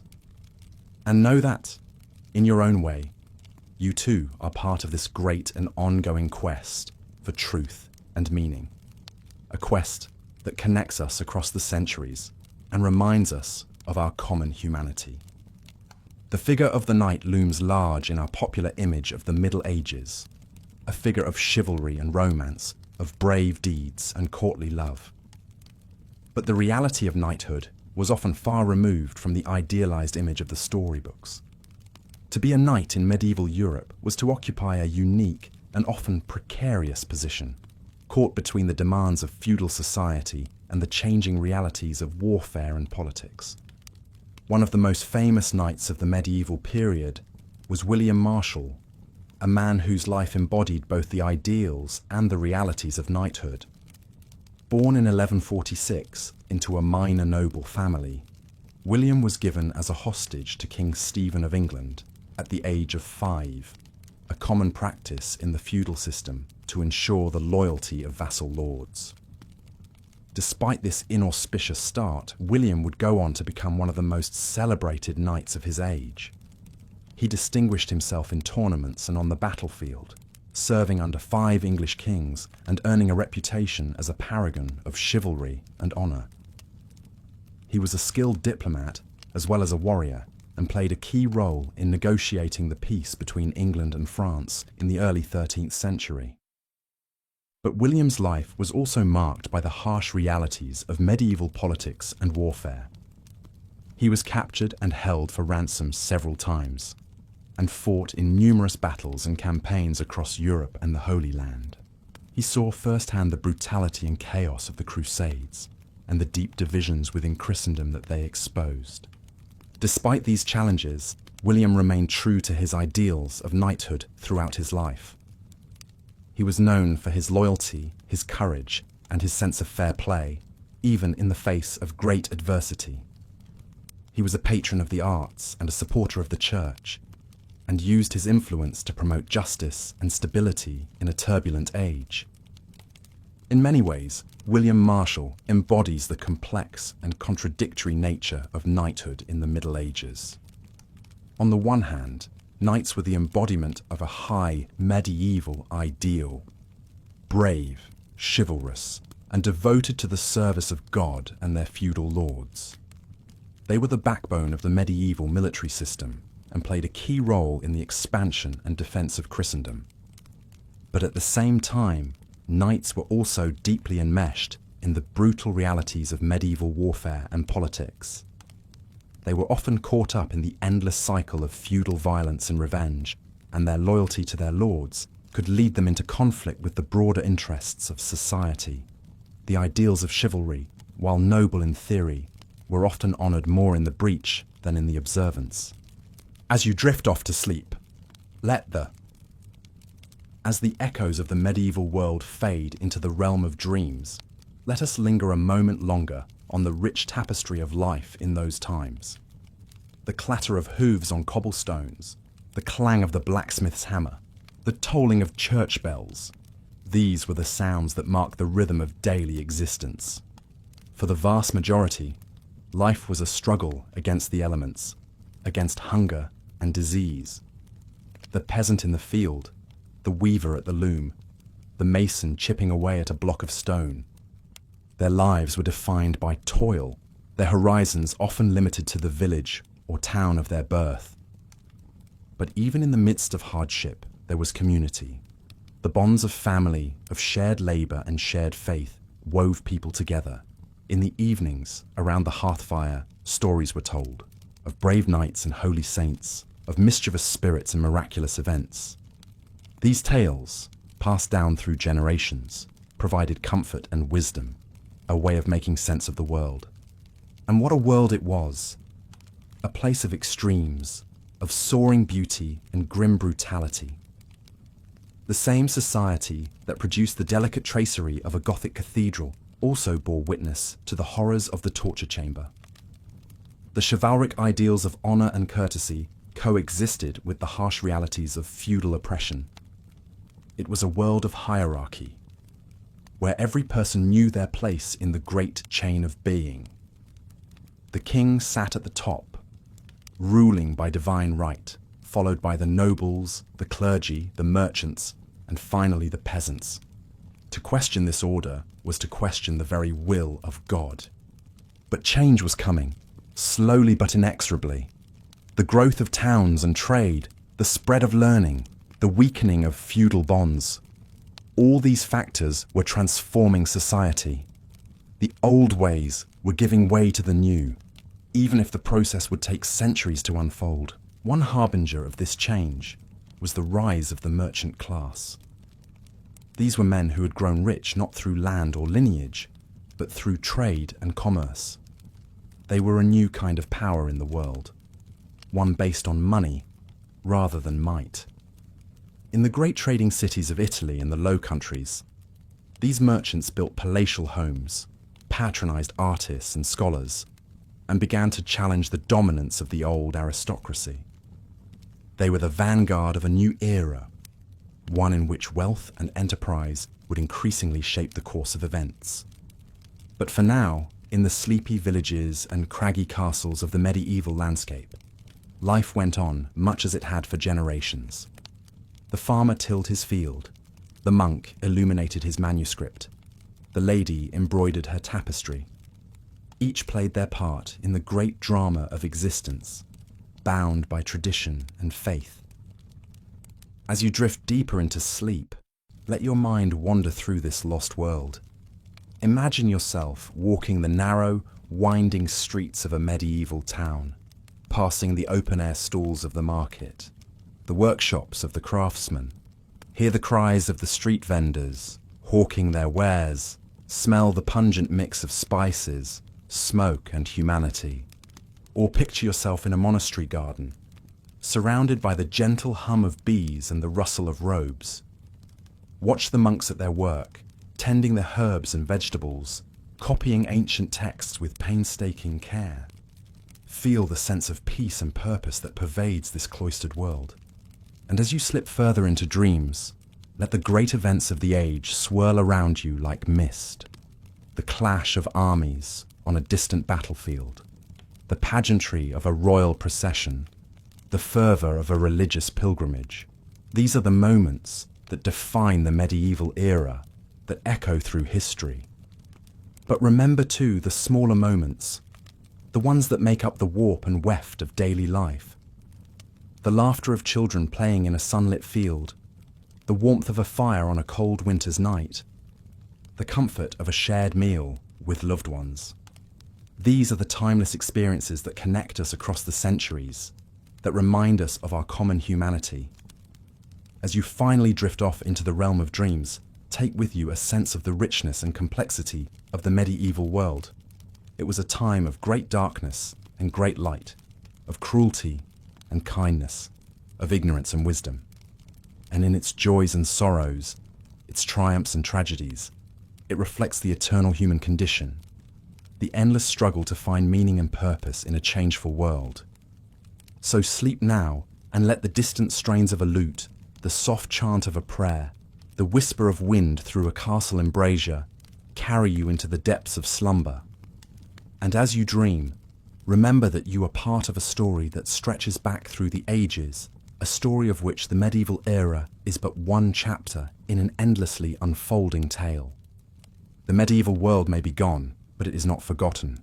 Its legacy lives on in the stones of our cities, the pages of our books, the very fabric of our thought. And as long as we remember and recount its stories, as long as we strive to learn from its wisdom and avoid its follies, it will continue to shape us, to guide us, to inspire us. So let us bid farewell to the Middle Ages, but let us not forget them. Let us carry their lessons with us as we navigate the uncertainties of our own time, as we seek to build a world that is more just, more compassionate, more enlightened. For in the end, that is the greatest gift that history can give us, the chance to learn from the past, to dream of a better future, and to make that dream a reality. Good night, dear listener, and may your dreams be filled with the wonders and the wisdom of the ages. You blink awake as the first rays of dawn filter through the narrow window slit, illuminating motes of dust dancing in the air. The room is small and sparse, with walls of rough-hewn stone and a floor of beaten earth. A simple wooden cross hangs above the narrow bed where you lie, a reminder of the omnipresence of the church in this medieval world. You rise and stretch, feeling the coarse fabric of your monk's habit against your skin. The life of a monk is one of simplicity, devotion, and routine. You begin each day with prayer, kneeling on the cold stone floor of the monastery chapel as the first Mass is sung. The voices of your fellow monks rise in Gregorian chant, the ancient Latin words echoing off the vaulted ceiling. After Mass, you break your fast with a simple meal of bread and ale in the refectory. The fare is plain but nourishing, meant to sustain the body without indulging the senses. Gluttony is a sin, after all, and the monks are meant to lead a life of asceticism and self-denial. With breakfast done, you head to the scriptorium, the room where the monastery's precious books and manuscripts are kept. Here, monks spend their days painstakingly copying texts by hand, preserving the knowledge of the ancients and the teachings of the church. It is slow, exacting work, requiring great patience and skill. You settle at your desk, a slanted wooden surface with a hole for an ink pot. You take up your quill, dip it in the ink, and begin to write, carefully forming each letter on the parchment before you. The scriptorium is silent, save for the scratching of quills and the occasional cough or shuffle of feet. As you work, your mind begins to wander, reflecting on the role of the monastery in medieval society. Monasteries are more than just religious houses. They are centers of learning, charity, and economic power. They provide education for the sons of nobles and a place of refuge for the poor and sick. They also control vast tracts of land granted to them by pious donors, which are worked by peasants in exchange for the monks' prayers and spiritual guidance. But not all is peaceful within the monastery walls. Politics and power struggles are as prevalent here as in any royal court. Ambitious monks vie for positions of authority, currying favour with wealthy patrons and influential bishops. Some even dream of rising to the ultimate position, the papacy itself. As the day wears on, you set aside your quill and stretch your cramped fingers. It is time for the midday meal, a slightly more substantial repast of stewed vegetables, fish, and bread. The monks eat in silence, listening to one of their number read aloud from the Bible or the lives of the saints. After the meal, there is time for contemplation and study. You walk in the monastery gardens, enjoying the sun's warmth and the gentle buzz of bees in the herb beds. You watch a group of novices, young men just beginning their monastic lives, as they are put through their paces by a stern-looking master. They are learning the rule of Saint Benedict, the strict code that governs every aspect of monastic life. As the sun begins to set, you return to the chapel for Vespers, the evening prayer service. The monks' chants are slower now, more contemplative. The flickering candlelight casts dancing shadows on the walls, creating an atmosphere of mystery and solemnity. After Vespers, you retire to your cell for a few hours of sleep before rising again in the dead of night for matins, the first of the canonical hours. This is the pattern of your days, a ceaseless round of prayer, work, and contemplation. It is a hard life, one of self-denial and discipline, but it is also a life of purpose and spiritual fulfillment. In a world rife with violence, disease, and uncertainty, the monastery provides a haven of peace and stability. It is a beacon of light in the often dark times of the Middle Ages. As you drift off to sleep, you reflect on the paradoxes of monastic life. To the outside world, it may seem a life of confinement and restriction. But for those called to it, it is a life of liberation, freeing the soul from the snares of the material world to contemplate the divine. In your dreams, you see the great monasteries of the age, Monte Cassino in Italy, Cluny in France, Lindisfarne in England. You see the monks at their labours, copying manuscripts, tending gardens, offering succour to the poor and weary. And you see the great saints and scholars that the monasteries have produced, Benedict, Bede, Alcuin, Bernard of Clairvaux. The monasteries are the guardians of knowledge and culture in a turbulent age. They are the bridge between the classical world and the Renaissance to come. And for now, in this moment, you are a part of that grand tradition, a small but vital thread in the great tapestry of medieval life.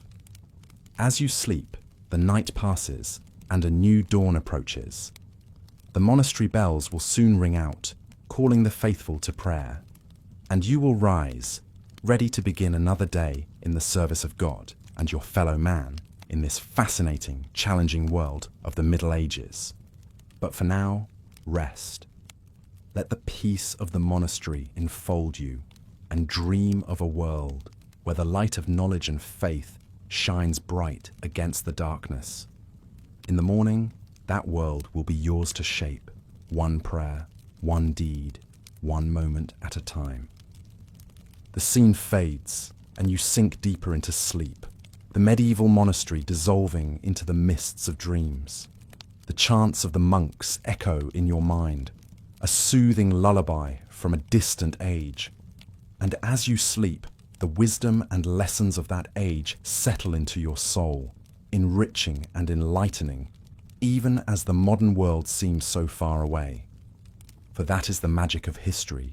It is never truly past, but alive within us, shaping our present and our future in ways we may not always understand. And in the depths of a medieval monastery, in the simple rhythms of prayer and work, in the quiet scratching of a quill on parchment, lie truths that echo across the centuries, waiting to be rediscovered by each new generation. So sleep now, and let the medieval world be your guide and your companion through the realms of night. In the morning, you will awake, perhaps with a new understanding, a new appreciation for the richness and complexity of the human story, and the medieval monastery, with its chants and its bells, its saints and its scholars, will be a part of you, a reminder of the enduring power of faith, knowledge, and the indomitable human spirit. As the night deepens, the script comes to a close, leaving you to your dreams and the endless possibilities of the medieval world. May your sleep be blessed with the peace of the monasteries. and may you awake refreshed, inspired, and ready to embrace the day ahead. But the journey through medieval history is far from over. There are still many more tales to be told, many more characters to meet, many more lessons to be learned. And so, as you drift off into the welcoming embrace of sleep, know that the story continues, waiting for you to take up the quill and add your own chapter to the never-ending chronicle of human experience. Good night, dear listener, and may your dreams be filled with the wonders and the wisdom of the Middle Ages. Until next time, when we shall meet again in the pages of history, in the realm of sleep and story, and the enduring magic of the human imagination, fare thee well and sleep in peace. As the echoes of the medieval world fade into the mists of your dreams, let's turn our attention to one of the most fascinating and influential figures of the era, a man who rose from obscurity to become the most powerful ruler in Europe, and whose legacy would shape the course of history for centuries to come. His name was Charlemagne, and his story is one of ambition, conquest, and the forging of an empire that would lay the foundations for the modern nation-states of Europe. Charlemagne was born in the year 742 into a noble family of the Franks, a Germanic people who had settled in the lands of modern-day France and Germany. His father, Pepin the Short, was the first of the Carolingian dynasty to rule as king of the Franks, and he passed on his crown to Charlemagne and his brother Carloman upon his death in 768. But Charlemagne was not content to simply rule alongside his brother. He was a man of towering ambition, with a vision of a united Christian empire stretching across Europe. And so, when Carloman died unexpectedly, just a few years into their joint reign, Charlemagne wasted no time in claiming sole rulership of the Frankish kingdom. With a powerful army at his command, Charlemagne set out to expand his territories and bring the various peoples of Europe under his sway. He led his troops on a series of successful campaigns, conquering the Lombards in Italy, the Saxons in Germany, and the Avars in Hungary. As his empire grew, so too did Charlemagne's reputation as a great warrior and leader. He was known for his bravery on the battlefield, often fighting alongside his men and inspiring them with his courage and determination. But he was also a shrewd politician, forging alliances and using diplomacy to extend his influence far beyond the borders of his own kingdom. Under Charlemagne's rule, the Frankish Empire reached its greatest extent, stretching from the Atlantic coast of France to the borders of modern-day Hungary and Croatia. He established a system of government that would serve as a model for centuries to come, with a centralized administration, standardized laws and coinage, and a network of loyal nobles who helped to maintain order and collect taxes. But perhaps Charlemagne's greatest legacy was his role in the preservation and promotion of learning and culture. He was a patron of the arts and sciences, and he encouraged the spread of education throughout his empire. He brought scholars and artists from across Europe to his court at Aachen, where they worked to translate ancient texts, compile encyclopedias, and create beautiful works of art and architecture. Charlemagne's efforts to foster learning and culture would have a lasting impact on European history. The so-called Carolingian Renaissance that flourished under his rule saw a revival of classical learning and a renewed interest in the works of ancient authors like Cicero and Virgil. This intellectual flowering would lay the groundwork for the later Renaissance of the 14th and 15th centuries, which would transform European art, literature, and science. But perhaps the most enduring symbol of Charlemagne's legacy is the imperial crown that he wore as Emperor of the Romans. In the year 800, on Christmas Day, Pope Leo III placed a crown on Charlemagne's head in St. Peter's Basilica in Rome, proclaiming him the new Emperor of the West. This coronation was a momentous event, marking the first time since the fall of the Roman Empire that a ruler had claimed the title of Emperor in Western Europe. It was a powerful statement of Charlemagne's authority and prestige, and a recognition of his role as the defender of the Christian faith and the protector of the Church. Of course, the reality of Charlemagne's empire was far from the idealized vision of a united Christian realm. His conquests were often brutal, and his efforts to impose his will on the various peoples of Europe were met with resistance and rebellion. The empire he built would not long survive his death in 814, as his successors struggled to maintain control over the vast and disparate territories he had brought under Frankish rule.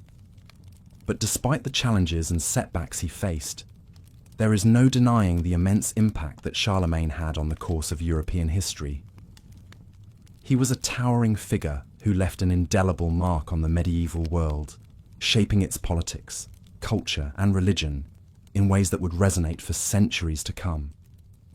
As you drift deeper into sleep, let the story of Charlemagne be a reminder of the enduring power of vision, ambition, and leadership.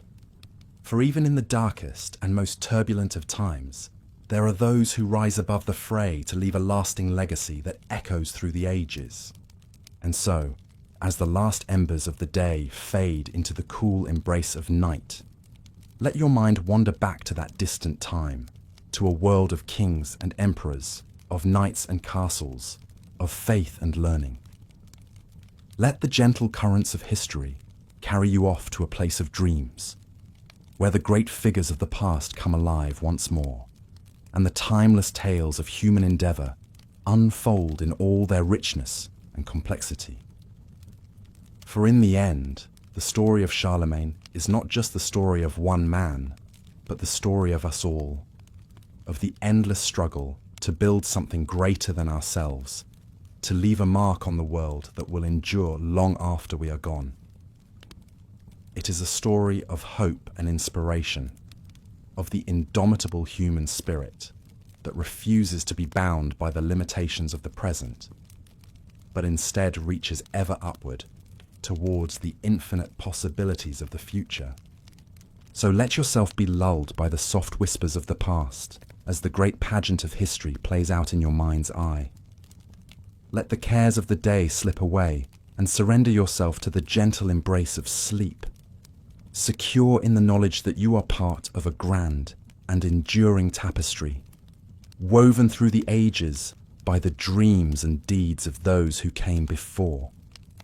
And as you drift off into the welcoming arms of slumber, know that the legacy of Charlemagne and of all the great figures of history lives on in you, in the courage and determination that you bring to each new day, in the endless quest for knowledge and understanding that drives you forward, in the unquenchable thirst for beauty and meaning that stirs your soul. For in the end, we are all the inheritors of this great and glorious tradition, the bearers of a flame that has been passed down through the generations, from the dawn of civilization to the present day. And it is up to us to carry that flame forward, to nurture it and tend it, to pass it on to those who will come after us, so that the light of human progress may never be extinguished, but may shine on, bright and undiminished, for all the ages to come. So rest now, and let the dreams of history be your guide as you journey through the long and winding path of human experience towards a future filled with wonder and promise. For the medieval world may have passed away, but its spirit lives on in you, and in all those who dare to dream of a better world, a world of peace and prosperity, of justice and compassion, of endless possibility and untold adventure. As the great wheel of time turns on, carrying us ever forward into the unknown, let us hold fast to the lessons of the past and to the enduring values that have sustained us through the centuries.